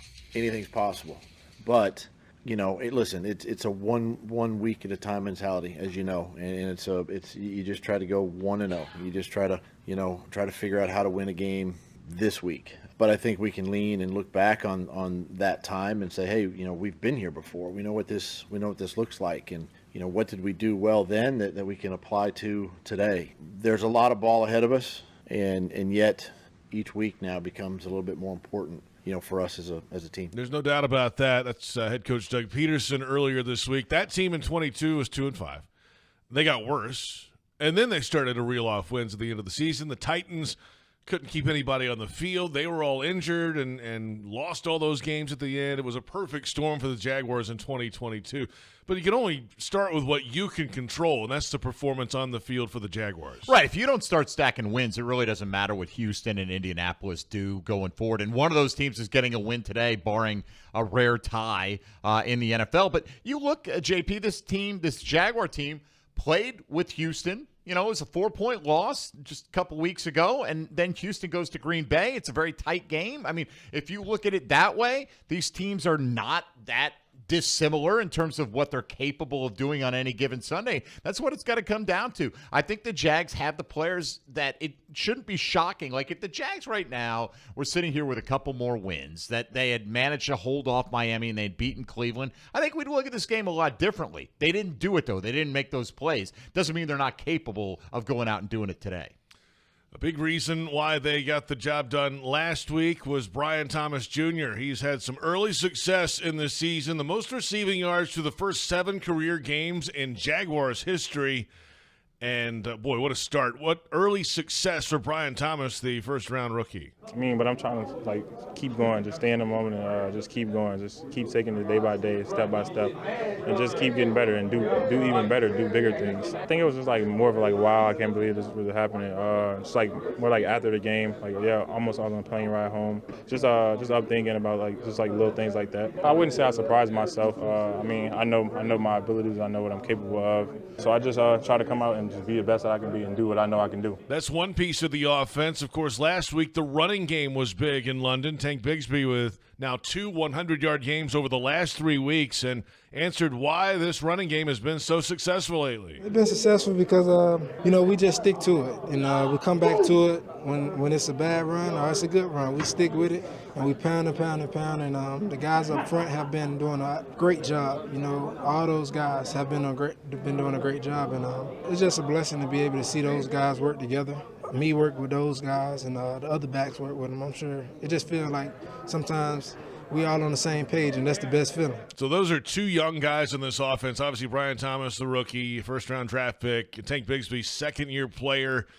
Had to earn some trust, and with Travis Etienne on the shelf the last couple weeks with a hamstring injury, he's made the most of his opportunities. But hey, having those 2 skill guys both performing well is a great step. Oh, look, as far as we'll start with Tank Bigsby, I don't think anyone doubted his running ability. It was the ball security issues, and it's been better this year, but he has put it on the ground a couple of times, was able to get him back. Again, we've talked about it a number of times already this morning. Very opportunistic Green Bay defense. That's going to be foremost in his mind today. And Brian Thomas Jr. has been the best rookie receiver in the National Football League by a decent margin, honestly. He stayed healthy. He's making big plays. His average per catch is eye-popping. Look, the big 3 were supposed to be Marvin Harrison Jr., Malik Neighbors, Rome Odunze. Neighbors has been pretty consistently the top target for the Giants, but he's missed time with a concussion. Brian Thomas has been a revelation, JP, and when you realize they got him along with 3 additional draft picks for what was originally the 17th pick in the draft, it's one of the best selections the Jaguars have made in the first round, really in franchise history. Let's go to the other side of things now. The Jaguars defense facing off against Jordan Love and this Packers offense. And Jordan Love now with 2 or more passing touchdowns in 11 consecutive games, including the playoffs. He also will give it up from time to time. The Jaguars should have Foye Oluokun back, coming off a plantar fascia injury, but back in the mix this week at linebacker. His view from the side the last few weeks has been much different. You feel the love for the game, just being out, watching, hoping the best for everybody, staying in it, still going over game plans, telling your boys little note stuff that might help them. You love the game. I don't ever want to leave it. That's the kind of feeling you get when you're away from it. So I'm appreciative of it, but I'm definitely ready to get back on the field. So the Jaguars are starting to feel a little healthier on defense. They made some changes in the secondary last week, in the lineup at least. They put Savage at safety, Jarian Jones at nickel. Tyson Campbell was back last week. Oluokun this week. Dewey Winger's getting close, may not quite be there, but at some point he could be available. So maybe this defense can start returning to the form of the first couple weeks of the season. Well, hopefully, and hopefully Josh Hines Allen returns to the form that he had last season entirely, right? I mean, again, not that he's not playing as hard as he possibly can, but the productivity hasn't been there. If he could start getting on a hot streak and, get in maybe over the next 4 to 5 games, he gets 8 to 10 sacks. Like, he's capable of that kind of production. Even 1 a game on average would be fantastic because Trayvon Walker has been getting home at the quarterback this year. So those guys are needed so much to create pressure up front. Foye is a consistent guy. Tyson is a potential superstar in the defensive backfield, but they rely on pressure so they don't have to cover guys all day long, and Green Bay's going to put a lot of people out in the passing game patterns today. So going to be a lot of stress on the second and third levels of the defense. You mentioned Josh Hines Allen. Let's hear from the Jaguars defensive end, his insight into the defense and how good they are and how good they can be. When we execute, when we do what we're supposed to do, we're a damn good team. We have the players, we got the skill sets to dominate, each level. But we get in our ways too much, and if we allow that to happen, then we won't find ourselves competing in any football game. And in order to play, win this game, we all have to play. We can't mess up. So with that being said, man, we have to know what we're doing. We have to know the game plan and trust it and execute at a very high level. That's Josh Hines Allen on the Jaguars defense. Jags fans can't make the game. We get it. You can easily donate your Jags tickets to VetTix, military veterans in the community, through the Jaguars ticketing account page. Select more on that ticket page and select the game that you'd like to donate. VetTix, tickets for troops. Let's head across the street to EverBank Stadium. Kai Stevens standing by in the broadcast booth ahead of the Packers-Jaguars matchup. And Kai, it's a perfect day for football. What are you seeing inside the stadium right now? JP, it is perfect. I'm sure you saw on your walk across, but it's so – I just saw you about 10 minutes ago in the stadium, so I know you know. It's beautiful day. It's perfect football. We had our little fall foray when we were in London, and now we're back to beautiful Florida weather, so it should be a good one. Yeah, bright sunshine, and should be in the low 80s today. Kai, a big piece last week in the win under the arch at Wembley was that running game, obviously 171 yards as a team. Tank Bigsby goes over 100 again, but there were changes up front. Cam Robinson was in the concussion protocol all week long coming out of the game. He left the game. Walker Little comes in. They didn't miss a beat. They were opening up holes, and they were gashing the Patriots in the ground game. But it really started up front, and the way this group is, for the most part, stayed out there together has been big this season. But a change of the left tackle may be coming with Cam Robinson in the protocol and questionable for the game. That'll be something we keep an eye on. Obviously, he cleared protocol, but not until yesterday. So they have been kind of back and forth with players that don't necessarily practice during the week getting to play. So we'll see. Because Walker Little did so well, we might see him still in there, give Cam a little more time to recover, or Cam may be back in action. But I did want to talk about the offensive line a little bit because I feel like we talked so much about the offensive line when they were bad. And, that's kind of the deal the offensive line has to deal with. You talk a lot about them when they're bad and not much when they're good, but they have been really good at least the last 3 games or so. And to open up the offense, we've seen Trevor Lawrence playing better as well. And, of course, Tank Bigsby has had 2 big games. And having a stability in the offensive line is something that Doug Peterson talked about. He said, we are happy with the offensive line, obviously the addition of Mitch Morse, but we just need consistency out there. We need the same guys out there. And for Walker Little to even come in as the 5th guy and not really see a drop-off has been huge. Yeah, and last week, no sacks against New England, against Indy in that win 3 weeks ago now. No sacks in that game either. So they're keeping the quarterback upright when the passing game does come into play, Kai. That's huge. I mean, Trevor Lawrence needs time to throw the football. He's been obviously being much more successful with that time than he's been allowed. And, the times that he has kind of got flushed out of the pocket, he still has been able to step up or step out and then still trust that his offensive line is around him. Other times we've seen him take off running because he has no faith that he will get extra protection. Now he maybe takes a step in either direction and then continues to try to find someone downfield, which is progression on Trevor's end, but also clearly has a respect for his offensive line. And then in the running game, we mentioned Tank Bigsby running behind this group, and they seem to be gaining a little trust, the coaching staff, and giving him the football. Some of that's forced. I mean, he's the guy that's got to be out there with Travis Etienne, but credit Bigsby for taking advantage of this opportunity behind that front that's opening holes for him. Absolutely, and I loved that. I think Tank's first touchdown in the Colts game when Ezra Cleveland basically pushing him into the end zone to get there. So we love the teamwork there. I think the offensive line, what do we see, 17 straight running plays in that win over the Patriots. They got to love the confidence that's being shown in them to be running the football that way. So all good positive signs on offense because, I mean, I don't know what you have predicted for this game, but I feel like if the Jaguars are going to have a level of competition and try to win this game, they're going to have to kind of outshoot the Packers in this one. I don't think it's going to be a 9-10 score, so they're going to need to score right along with the Packers, and hopefully the offensive line will give Trevor enough time to figure things out. Yeah, and get that run game going would be nice, and let Jordan Love sip Gatorade on the sideline. That's probably a pretty good Keep plan. him off the field. That's probably a really good plan. If that can work, and if not, you might have to score some today because the Packers seem like they're going to get some. That's how they have played offense all season long. Kai, have a great day at the bank, and we'll talk to you a little bit later. Well done. Thanks, guys. Kanani Stevens joining us from the broadcast booth at EverBank Stadium ahead of the Packers-Jaguars matchup. We're closing in on the inactives. We're about 15 minutes away from that. We'll get it to you when they come down.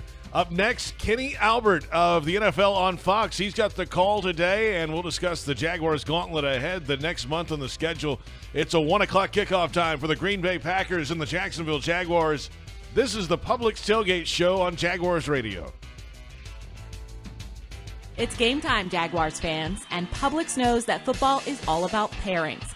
A high-scoring offense paired with a stingy defense. A rocket-armed QB paired with a dynamic wide receiver. And at Publix, you can pair hot deli chicken tenders with savory dips, delicious sub platters with ice-cold beverages, and you can pair these tailgate essentials with an entire parking lot full of Jaguars fans chanting, Duval! Gear up for your tailgate at Publix, the official supermarket of the Jacksonville Jaguars. Champions are built from the support and encouragement they get from the team around them. No one knows that better than Jacksonville Jaguars wide receiver Brian Thomas Jr. As one of the nation's largest pediatric health systems, Nemours Children's Health gives hope to future champions every day to go well beyond their limits. Together, we can redefine children's health. We are Nemours Children's Health. The kick is up. It's good! Score winning sub deals this Jaguar season at Firehouse Subs. Receive 50% off on any sub when the Jaguars kick a field goal of 40 yards or more. It's a bold deal for the bold city. Download the Firehouse Subs app for offer details. Redeemable only at participating Jacksonville and Orlando area restaurants. Only available in the Firehouse Subs app. Touchdown at Jaguars away games when you fly nonstop from Jacksonville International Airport. Join the Jaguars in Miami and Houston. Watch them win in Philly, Detroit, Nashville, and Las Vegas. All the other Jaguars games are just one short connection away. And if airport parking has you stressed, be sure to visit the Jax Airport website before traveling to the terminal. On it, you'll find information about the status of on airport parking in real time. See if your favorite areas are available or if you need to call an audible. Visit flyjax.com for more information.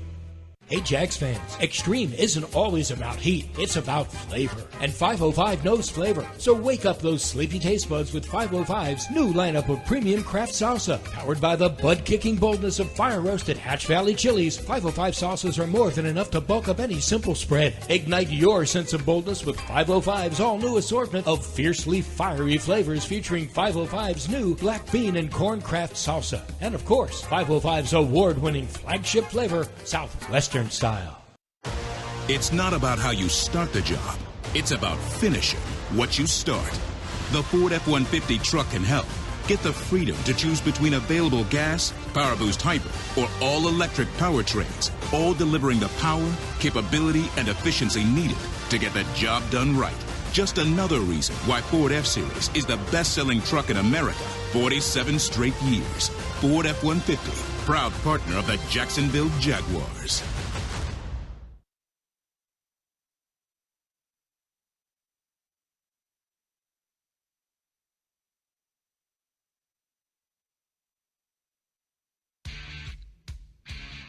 JP Shadrick, Mike Dempsey from the Hyundai Studios at the Miller Electric Center. The Publix Tailgate Show continues. We are closing in on Week 8. The Green Bay Packers 5-2, the Jacksonville Jaguars 2-5.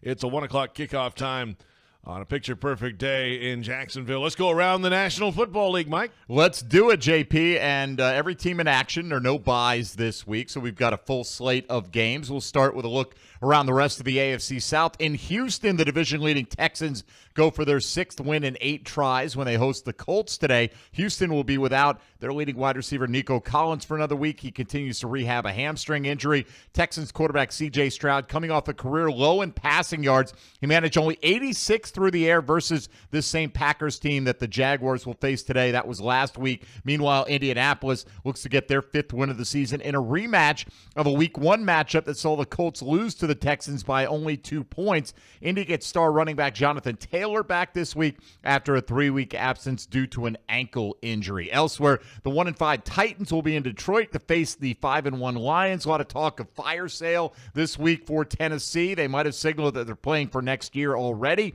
as they traded starting wide receiver DeAndre Hopkins to Kansas City this week and shipped starting middle linebacker Ernest Jones to Seattle. Former Jaguar Calvin Ridley, by the way, has only managed 5 catches for 56 yards in his last 4 games combined for Tennessee. That is what $23 million a year apparently will get you right now. Cleveland will start Jameis Winston at quarterback when they host Baltimore today. That's after starter Deshaun Watson was placed on injured reserve with an Achilles injury suffered last week. Winston appeared in 5 games off the bench for the Browns last year, going 6 for 12 passing for 83 yards and a touchdown. Last year's number 1 overall pick Bryce Young will get the chance to start again for the Carolina Panthers as they travel to Denver to take on the Broncos. Young was benched in favor of veteran Andy Dalton after the Panthers only managed to score 13 points combined in the team's first 2 games. Dalton, though, injured his thumb in an automobile accident this week. That opens the door for Young to try and take the starting job back. Regardless, he'll be without starting wide receiver Deontay Johnson and Adam Thielen, who's been on IR, not activated yet. Both continue to deal with injuries. And while Johnson sits out this week, his name continues to surface as a potential trade candidate before the November 5th NFL deadline. Wide receiver needy teams also said to be considering offers for the Jets' Mike Williams and, yes, the Jaguars' own Christian Kirk. Rams wide receiver Cooper Kupp had been rumored to be available, but following LA's Thursday Night Football win over Minnesota, head coach Sean McVay said of Kupp, quote, "He's a Ram and we expect him to stay that way," end quote. However, the Rams are reportedly open to moving former All-Pro cornerback Tre'Davious White. He's been inactive the past few weeks after starting the first 4 games of the season as Darius Williams, the former Jaguar, has come off of injured reserve and has taken the spot of White. There you have it. A look around the National Football League. And a good look. In depth as always. All right. Take your word we for it. We appreciate that. You're very welcome. Kenny, you're right over there? Yeah, I'm great. Kenny Albert has the call of today's game on the NFL on Fox. And he does it all, obviously, but it's kind of crossover season for him. Hockey season about to begin. We caught up earlier this week. And even with the Jaguars in a hole facing 5 straight teams with winning records coming up, he says the approach should be simple. You know, the old adage, you have to only look at it one game at a time, and the NFC North has been terrific so far this season. Our crew had the Vikings week 1, and they were very impressive against the Giants and obviously went on a roll from there. We were in Chicago a couple of weeks ago, saw Caleb Williams in person for the first time, and the Bears off to a terrific start. Obviously Detroit and the Packers. So it's the best division in football record-wise so far, but again, from a Jaguar standpoint, you just have to take it one game at a time. We happened to work the Atlanta-Seattle game last Sunday. Going into that game, the Falcons had won 3 straight. They were on a roll. The Seahawks had lost 3 in a row, and Seattle goes into Atlanta on the road and wins the game pretty handily. So, as you know, in the NFL, you just never know on a week-to-week basis. You never know. Week-to-week league for sure.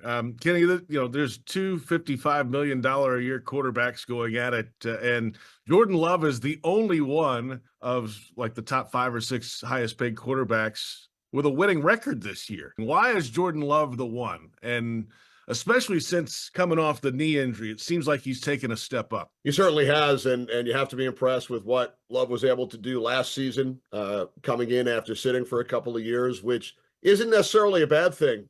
Jonathan Vilma and I were just talking about this last week. Yes, there are many quarterbacks we've seen over the last 10 or 15 years who have stepped in right away and had success, but when you think back to some of the others, with Aaron Rodgers sitting behind Brett Favre for 3 years and watching and learning. And then the same thing in Green Bay a decade and a half later with Love sitting behind Rodgers. Drew Brees did not start his first year in San Diego, sat behind Doug Flutie. Eli Manning did not start until midway through his rookie season, sat behind Kurt Warner. There are several other examples. You don't see it as much these days. A lot of the young quarterbacks do start right away, but Love coming in last year did a terrific job. This season suffered the injury early. Malik Willis comes in and wins 2 games, so they go 2-0 with him. And like you said, Love does have a winning record. He's thrown 15 touchdowns despite missing the 2 games, which is among the league leaders. Has also thrown some interceptions, but the Packers off to a 5-2 start. Let's now go to the Jaguars offense. They've got young guys that are making big plays. I mean, Brian Thomas Jr. down the field, 3 catches of 50-plus yards this year. And Tank, who we talked about. Ventrell Miller, young linebacker, has been playing well. When you have young guys stepping up in a role and playing big, that's certainly good for this year. But for the future ahead, to have those cornerstone guys, that doesn't happen a lot. No, absolutely. That's exciting to see when you watch the development of a franchise with draft picks, homegrown talent. And I know in speaking with my partner, Jonathan Vilma, he's certainly excited to see some of those young guys, especially on the defensive side. And, we're about halfway through the preparation now as we speak, but we had a conference call with our crew yesterday, and we'll speak to players and coaches on both teams. So really excited to see some of those young guys this Sunday. Kenny Albert with us, Fox Sports. Doug Peterson's perspective on a start like this. They've done this before.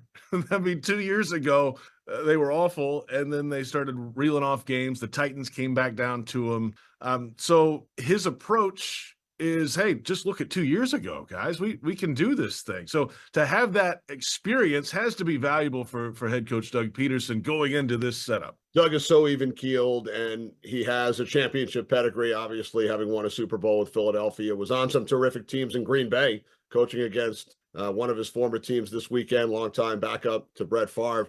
Not only within a season, JP, but, you look at that playoff game a couple of years ago, the 27-point comeback against the Chargers, right? So they've done it in a season. They've done it in a game. This team isn't far removed from playing in the divisional round and keeping it close against Kansas City. So, you mentioned the schedule. When you look at it in that perspective, playing against all these NFC North teams, it could be a daunting task, but when they focus on the task at hand, and, I know it's been a long trip, obviously the 2 games in London, now back home to face the Packers this Sunday, but, who knows, a win this week against Green Bay, and that could springboard them to some of the similar success that they had a couple of years ago. The great Kenny Albert of the NFL on Fox joining us. The full conversation on the official Jaguars podcast network and Jaguars YouTube. And just as you mentioned there, Mike, a win today all of a sudden kind of sets up the next couple weeks. You got to go to Philly next. The Vikings are really good coming here. And then it's on to Detroit, the bye week, and then the Texans. I mean, there's no rest for the weary. But you need to start stacking up the wins, obviously, and today would be the start. You get to 2-6, and all of a sudden Houston's running away again, then all of a sudden it can be a long month ahead. Well, you get to 3-5, and your odds of making the postseason are only 10%. But that's better than where they stand right now. So you win this game, JP, and, I get it. These guys are professionals, right? But I do believe that the psychology of the locker room would take a major step forward if they can go out and show themselves that, hey, okay, we've beaten New England. We own the Colts. No matter that the Colts have a winning record right now, that's I don't think, a great team. If you beat Green Bay, you're talking about a higher level of competition. It opens up this stretch where you start off on a good foot. You get that 3rd win. Now you've won 2 in a row. You've won 3 out of 4. You feel like there's actual real momentum with this team. And for the guys that have been here, they can buy into that line that Doug Peterson is pushing this week about, hey, we've been here before. We've been able to overcome it, get back into it. We know it's not too late, but like you said, 2-6, it starts to get a lot later quick. In a hurry, no doubt about that. Up next, a pregame huddle up with Bucky Brooks and John Oehser standing by at the stadium. And we're an hour and a half from the 1 o'clock kickoff time for the Green Bay Packers at 5-2 and the Jacksonville Jaguars at 2-5. This is the Publix Tailgate Show on Jaguars Radio. It's game time, Jaguars fans, and Publix knows that football is all about pairings. A high-scoring offense paired with a stingy defense. A rocket-armed QB paired with a dynamic wide receiver. And at Publix, you can pair hot deli chicken tenders with savory dips. Delicious sub platters with ice-cold beverages. And you can pair these tailgate essentials with an entire parking lot full of Jaguars fans chanting, Duval! Gear up for your tailgate at Publix, the official supermarket of the Jacksonville Jaguars. You've been putting back a few, and a few becomes a few too many. For a moment, you think of calling for a ride, but nah, you live nearby. What's the worst that could happen? You get pulled over, your insurance goes up, you lose your license, you total your car, you kill someone. The results of driving drunk are tragic. That's why law enforcement is out there looking for impaired drivers to save lives. So if you think you're okay to drive after a few drinks, think again. Drive sober or get pulled over. Paid for by FDOT. It's storm season, and JEA is committed to keeping you informed. In the event of a storm, we'll text and email you about the status of your services. We use Facebook and Twitter to post real-time updates. Our live outage map on JEA.com lets you track restoration progress. And as crews work to restore services, our storm outreach team will be in local neighborhoods to answer your questions. Because as your community utility, JEA is here to keep you safe and connected. Your community, your utility. Mr. Chubby's Wings is a whole lot more than just wings. Craving the ultimate game day experience? Look no further. Swing by Mr. Chubby's and indulge in the biggest and best wings in town, all while soaking up the lively atmosphere with fellow sports fans. With plenty of game day specials and locations on the West Side, Fleming Island, Ponte Vedra Beach, and new this season, EverBank Stadium, they're here for all your game day needs. Mr. Chubby's Wings is a proud partner of the Jacksonville Jaguars. Mr. Chubby's Wings, before the game, after the game, and during the game. Florida Blue presents game-changing health solutions. Did you know you can relieve stress by doing yoga at a Florida Blue center? And exhale. Treating yourself to Florida Blue discounts. Seeing a chiropractor covered by Florida Blue. Having your own Florida Blue health consultant. Welcome. Or cheering on your team right now. Discover more game-changing health solutions at FloridaBlue.com. Florida Blue is a trade name of Blue Cross and Blue Shield of Florida, Inc. The creamiest, dreamiest, soft ice cream you get from Mr. Softy. For a refreshing delight supreme, look for Mr. Softy. The milkshakes and the sundaes and the cones are such a treat. Look out for the ice cream stand, enjoy it from your seat. The creamiest, dreamiest, soft ice cream you get from Mr. Softy. For a refreshing delight supreme, look for Mr. Softy. S-O-F-T-E-E, Mr. Softy.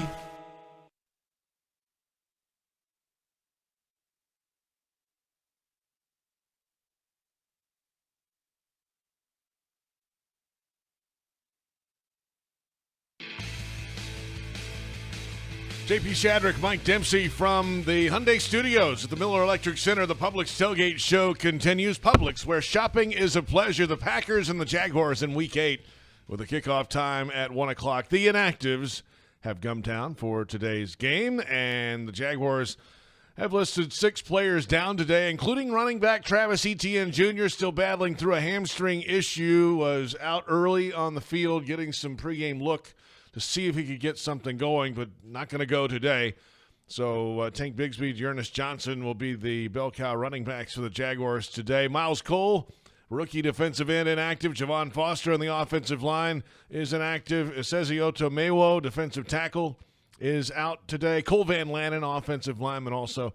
And defensive tackle, the rookie from LSU, Mason Smith, for the second straight week, is inactive. Cam Robinson is active. We'll see what happens when they snap things off on the first play, I suppose, at left tackle. I suppose we will. 6 Packers officially not going to play today, including starting linebacker Quay Walker, who's been ruled out, cornerback Corey Ballantyne, Keton Oladapo, a reserve safety, won't play today, defensive lineman Brenton Cox Jr., and a pair of offensive tackles, Andre Dillard and Travis Glover, among the half dozen not available for Green Bay today. The inactives are in. The kickoff time at 1:02, an hour and a half from right now. Let's head to EverBank Stadium. Bucky Brooks, John Ozer standing by for a pregame Huddle Up podcast. And good morning, gentlemen. It's Week 8, and the rubber's got to hit the road at some point, Bucky, for this Jags team, and it needs to start right now, I suppose. It needs to start right now, but I think these are the type of games that you love. Like, there's a big game feel to this, I think more so from the Jaguar side. they know what is at stake. Like a big win here, you talk about momentum, confidence, feeling like you can stack a couple games together to kind of spark a run. A lot on the line today.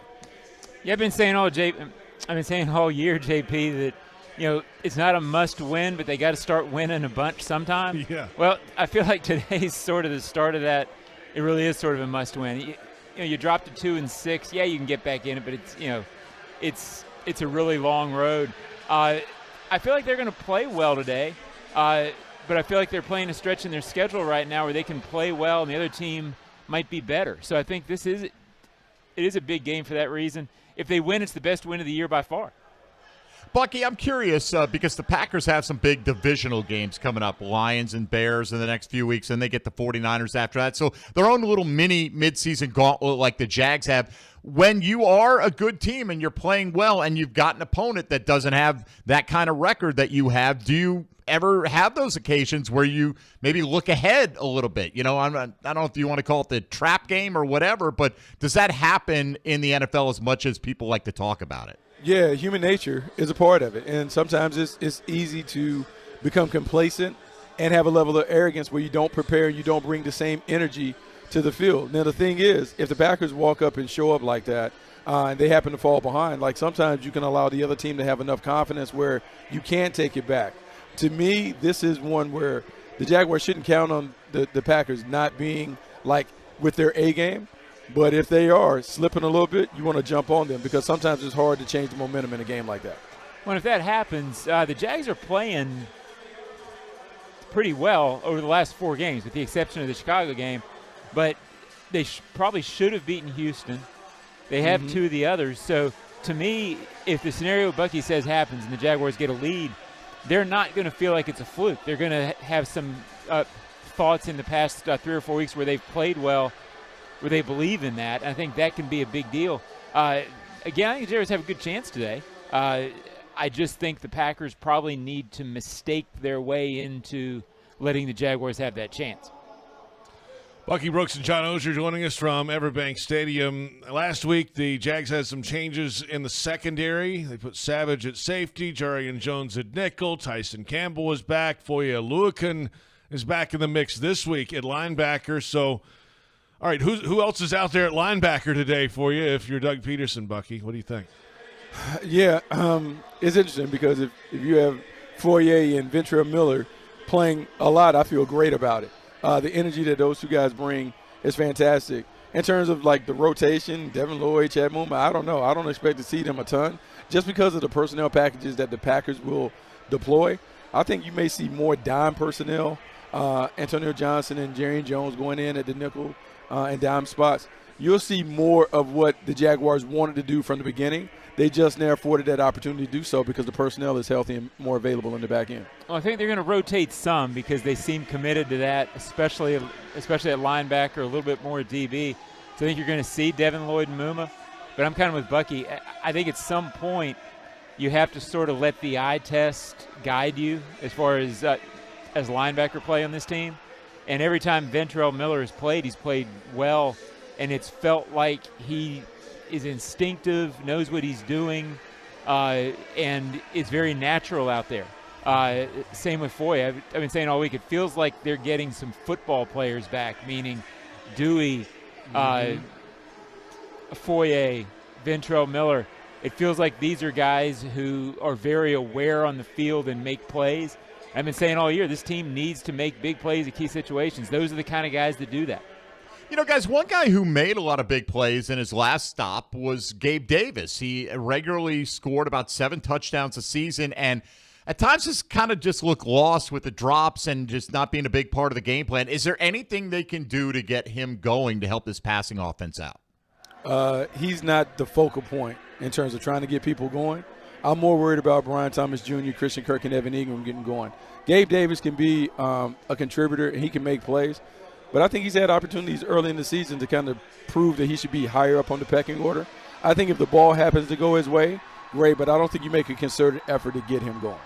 Yeah, I kind of wonder how much his knee's bothering him. He doesn't look as fast as I expect him to look, and he's been on that report most of the season with it. You do kind of wonder if that's hampering him, and combine that with new team, new situation. Remember, didn't participate in OTAs a whole lot. Just feels clunky so far. Maybe that's the reason. But, yeah, I'm with Bucky. I'm not sure you force it to him. I think you let it happen organically. All right, sticking on the offense and up front today, Cam Robinson cleared the protocol this weekend, so he is available for this game today. And Walker Little played really well last week in his spot at Wembley Stadium in the running game, especially, and the way the Jaguars churned it up against the Patriots. So what do you do now at left tackle? To me, when you're struggling, best players play. I think there's a way where you can utilize both of those guys. Walker Little is more effective in the run game, but Cam Robinson is the starter. Doug likes to operate under the premise you can't lose your job to injury, but you certainly can create opportunities for others to get playing time through injury and being unavailable and those guys playing well. Walker Little should see the field in some way, shape, or form today, even though Cam Robinson, by Doug's saying, will probably get the start. Yeah, it happened organically last week. I don't have a real vibe for how it'll go today. I do expect to see Walker Little moving forward along with Cam Robinson in some capacity. I guess we'll see how they make that happen on the field. I mean, if Cam Robinson's not on the field, guys, I mean, it's a massive story if he's healthy and not out there at some point, because he's been the starting left tackle since 2017. Am I off base there? No, It'd be a story. Yeah, I mean, it'd be a big story, but you know what? That's what head coaches have to do. They got to make tough decisions. And if you're looking at the game and the game looks different when Walker Little's on the field and you're running the football and being effective that way, then you stay with that combination.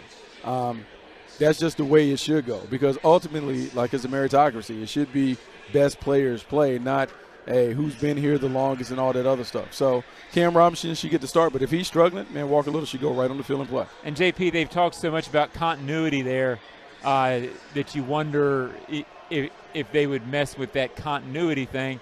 At the same time, Walker Little played 56 plays last week, so there's some chemistry there too. So I'm not sure you go wrong either way. Yeah, one way that you can do it, instead of bringing the tight end in on rundowns, maybe you use one of those guys as the sixth offensive lineman to come on the field and kind of help the run game. But at the end of the day, man, you have to make a decision. Cam Robinson, Walker Little, which one do you feel more comfortable with? All right, guys, so Trevor Lawrence playing the best football of the season over the last 3 weeks. For him, is it just Trevor starting to click, or is it more guys are starting to catch a football more consistently, the protection has been better? What do you attribute it to? Trevor Lawrence beginning to settle in. The contract brought about a level of pressure, I believe, impacted his play. A lot of times when you sign a big money deal, you feel like you got to validate it, justify it to everyone around, and you begin to press and try and do more. Maybe the last few weeks, he's kind of put that aside and just started focusing on playing and being free and loose. And then I think the playmakers around him have played better at times. The play calling has been more to the way his game is geared. All of those things contribute, but a lot of it, I think, was self-created pressure that allowed him to kind of get outside of himself as opposed to just playing the way that he's played when he's played really well. Yeah, I think the contract, he would never say it, but it does feel like he's eased from that a little bit. His completion percentage is way up the last 3 games over the first 4.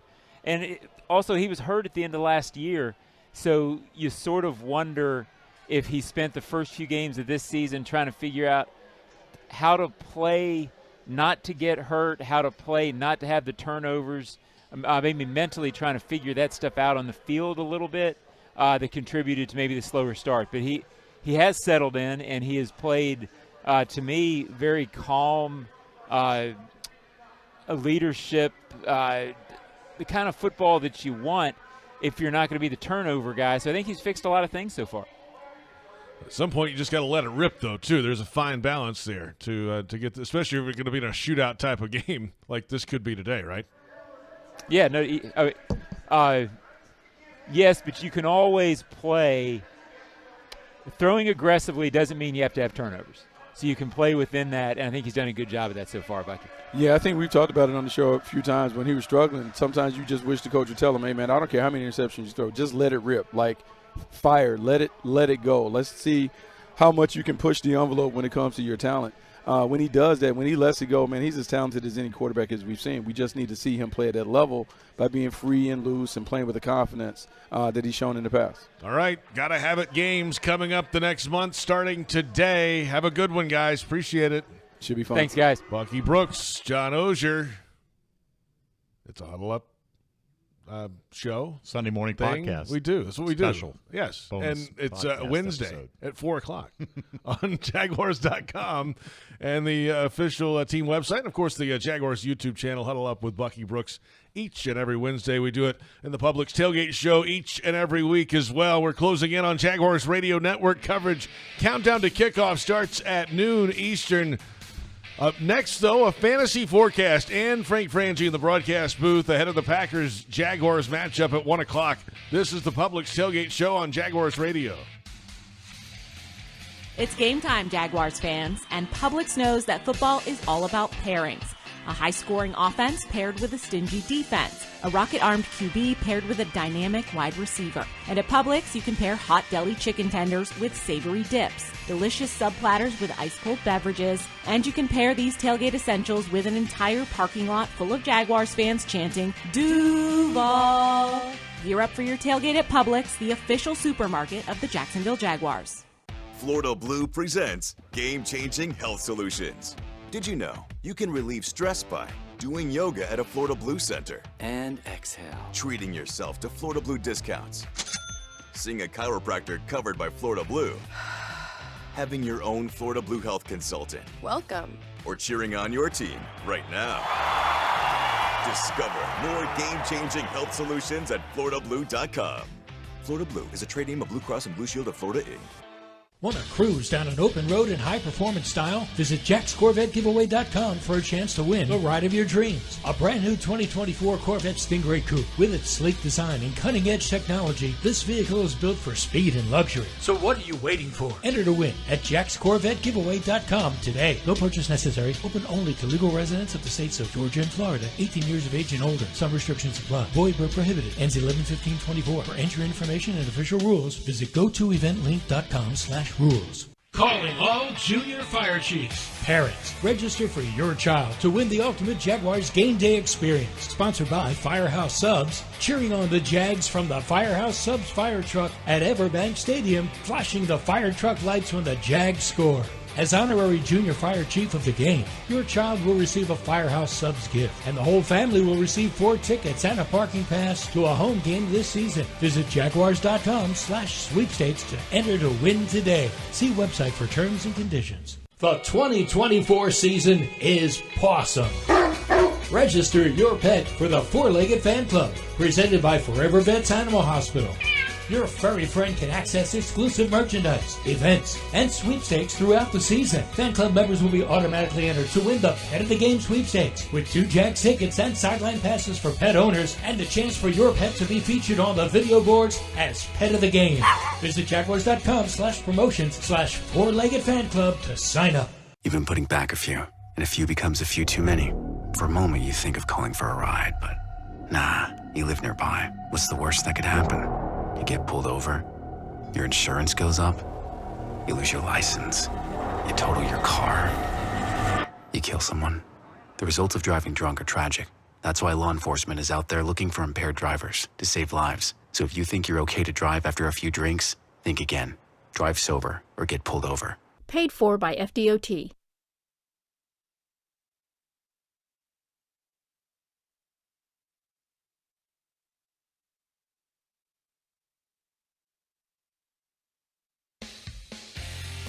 This is the Publix Tailgate Show. JP Shadrick with Mike Dempsey. We're at the Hyundai Studios of the Miller Electric Center across the street from EverBank Stadium as the Green Bay Packers and the Jacksonville Jaguars are coming up with a kickoff time at 1 o'clock today.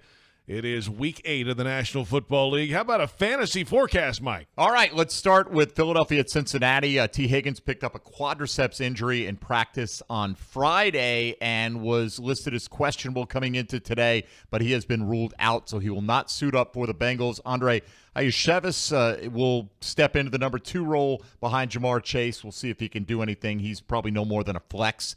With all teams in action this week here, you don't have to fill in for bye weeks in your fantasy lineup. Baltimore at Cleveland today. Jameis Winston will get the start for the Browns. He was the third quarterback last week, but of course Deshaun Watson went on injured reserve. Dorian Thompson-Robinson got banged up in that game. Cedric Tillman, the rookie, impressed with 18 fantasy points last week, and Baltimore gives it up to the wide receiver position. So he's a nice play off the waiver wire for Week 8. Zay Flowers was a game-time decision, but he is active for the Ravens today. Tajay Spears is out for the Tennessee Titans. It'll mean a lot of Tony Pollard going up against Detroit in a tough matchup there without a lot of help in the passing game after DeAndre Hopkins got shipped out. Jamison Williams will serve the first of a 2-game suspension for the Lions today for violation of the performance-enhancing substances policy. Arizona's at Miami. Tua Tagovailoa is back from the concussion that he suffered. He went on IR, missed 4 games. Tyreek Hill said he looked fantastic in practice all week. Tyreek said, put me back in your lineup because the connection is back with Tua. Tyreek picked up an injury late in the week. He was questionable coming into today, but he is active. Indianapolis at Houston. Jonathan Taylor regains his starting spot after a 3-week absence due to an ankle injury going up against the Texans. In the 4 o'clock window, New Orleans taking on the L.A. Chargers. The Chargers' Quentin Johnston, who's had a decent second season, is doubtful to play in that game. Ladd McConkey is questionable, but the rookie is expected to give it a go. Keep in mind, on the New Orleans side, Spencer Rattler's going to get another start there. Even though Chris Olave is back coming off a concussion, he's not a comfortable start because that passing game has done nothing in the last couple of weeks. Buffalo at Seattle in the 4 o'clock window as well. DK Metcalf doubtful to suit up for the Seahawks today, so that may bump up Tyler Lockett and Jackson Smith and Jigba a little bit in your rankings. Carolina's at Denver, and the Panthers will start Bryce Young at quarterback due to an injury to Andy Dalton, but he'll be without Adam Thielen, who's yet to be activated off IR, and Deontay Johnson's out as well this week. A lot of trade rumors swirling around him in real NFL circles, but I would not bank on much coming out of that Carolina passing game. Rookie Xavier Legette would probably be the one guy you might roll the dice on. Kansas City at Vegas. DeAndre Hopkins will debut for the Chiefs, and he's playing the slot. He's going to play that Rashee Rice role, which has been super productive for Kansas City. For Rice, Juju Smith-Schuster had a big game playing that role. He got hurt. Hopkins, as a veteran, comes in and should fit in pretty seamlessly. Jacoby Myers is questionable to go for the Raiders, but is expected to be able to suit up.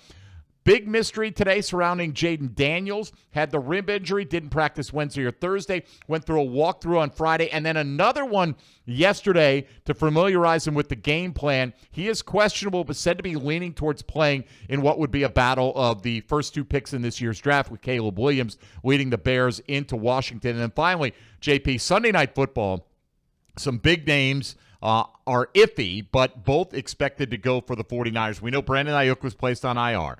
Jawan Jennings not available, still dealing with an injury. So Deebo Samuel, the top of that wide receiver core, he had walking pneumonia last week, played 3 snaps, had to leave the game, was hospitalized. He is questionable, but expected to give it a try tonight. George Kittle also questionable, but expected to play. Ricky Pearsall, the rookie out of Florida, should get the start at wide receiver opposite Deebo if Samuel and Kittle are both up. There you have it. Fantasy forecast. How much time to get in lineups? What, 5 minutes before kick? This is a deadline usually? Yeah, I mean, you got over an hour still to go. Okay. So, But now you know. Now plenty you're of time. informed. Now you're all caught up. I did the Enactus for you.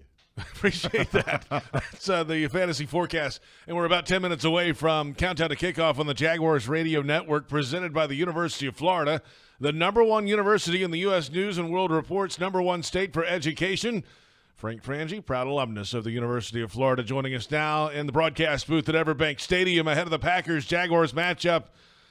And, Frank, you got to have it, man. To set up the next month, at least you got to get one going here against Green Bay, right? Yeah, it's a tough. Good morning, JP, to you and Mike, and you're exactly right. It's the gauntlet starts today. 4 straight NFC teams that are very good, 5 straight teams that have 2 losses or fewer now. There's 11 teams in the NFL right now of the 32 that have 2 losses or fewer, and the Jags play 5 of them in a row starting today. So it's a beautiful day out here after all those dreary days we've had. It's a gorgeous day for football, and, boy, the Jags need this one. It's an opportunistic defense in the Packers that the Jaguars will face today, Frank. And the Jags have not been nearly as opportunistic, getting only a couple of turnovers. One of those came on special teams. other than just maybe getting after the quarterback and hitting him a little bit more, forcing some things early, what can the Jags do to try to become more of a playmaking unit on defense? Well, they've certainly got to get some takeaways, Mike. You're right about that. That has been something that has been very surprising and missing. The one good thing is Jordan Love throws some. He's throwing 80 interceptions. Now, look, he's throwing 15 touchdowns too, but 8 interceptions in 6 games. Remember, he didn't play 2. So 8 interceptions in 6 games is a lot. And so he's a guy that's gonna throw some interceptions. So I think he's got a chance. You got a chance to get the ball from him. But I agree with you. The Packers are good. This is one of those games that you need to win that element, don't you? Whether it's the turnover ratio or somebody makes a mistake on special teams, this is going to be one of those games where the Jags need something like that to happen. It'd be a good day to start getting those takeaways. To your question, what do you do? I wouldn't be surprised to see maybe a little more blitzing. They haven't been a blitzing team, have the Jaguars, but when they have brought pressure of late, it's helped. I wouldn't be surprised to see that. Frank Frangie with us in the broadcast booth. Jordan Love, the first player since Sammy Baugh in 1943 with 15 or more touchdowns and 8 or more interceptions in the first 5 games of a quarterback season. I had to throw Sammy Baugh in when you get a chance, Frank. Absolutely. So risk-reward. He puts it out there. Jags dropped a couple last week. On the other side, the run game was there for the Jaguars, certainly in London last week. And the offensive line, let's see what happens today up front. It looked good last week. Cam Robinson's out of the protocol. Walker Little played well. There's a lot of question marks there. Yeah. We'll see who they start. Who knows where they're going to go? I think they'll both be dressed. We'll see who they start at left tackle. I'll be interested to follow that story, JP. Back to your point about Jordan Love. I'll say that the Packers are good. Look, they got a good team. All right, the numbers say that. But they got a young team. If you look at their numbers, the top 3 receivers, Reed, Dobbs, and Kraft, are all 24 years old. Jordan Love's older than all of them. He's 25 years old. It's a young team.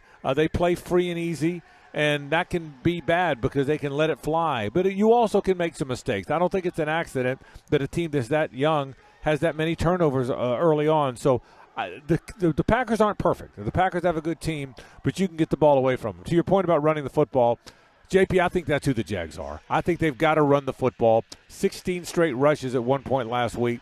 They will be better when they become a play-action team. And look, if Travis Etienne isn't able to go today either way, I think you're going to see an awful lot of Tank Bigsby. I think Tank Bigsby is their downhill runner. I think they found that. They needed a downhill runner. And I think you're going to get a whole bunch of Tank today. I really do. Yeah, and Frank, of course, if you get some successful running by Tank, it opens up the play-action game. Obviously, Brian Thomas Jr. has been fantastic. One of the best Jaguar rookie debuts that we've ever seen, and that's important. You're going to have to hit some big plays against what you expect to be a pretty potent Packer offense on the other side. You know, there have to be some big plays, and the one good thing is Brian Thomas Jr. Almost every game, right? There's a big play down the middle, whether it's pass interference, whether it's a catch. But back to the running, Mike, and staying on the field. The Jags are 24th in the league on third down. But part of that has been there's been too many third and longs. They have to manage first and second down. They need to have 3rd and 2, man. They need to have 3rd and 3. There's been too many 3rd and 7s and 3rd and 8s, and that's what you can do with the running game. And, again, the more we watch this team, in my mind at least, Mike, that's who I think they are. Run the football, 3rd and manageable, 3rd and short, stay on the field, 10 play drives, 11 play drives. You got to hit some big plays. But I think as the season is unfolding, I think that's who the Jags are offensively. All right, Frank, great stuff. Have a great call today of the Packers-Jaguars matchup, and we'll talk to you in just a few minutes. All right, fellas, thank you. Frank Frangie joining us from the broadcast booth across the street at EverBank Stadium. The Packers at 5-2, the Jaguars at 2-5, and network coverage is next. Top stories, Fred Taylor's take on the game, and the final word before kick with head coach Doug Peterson. Thanks for listening to the Publix Tailgate Show on Jaguars Radio.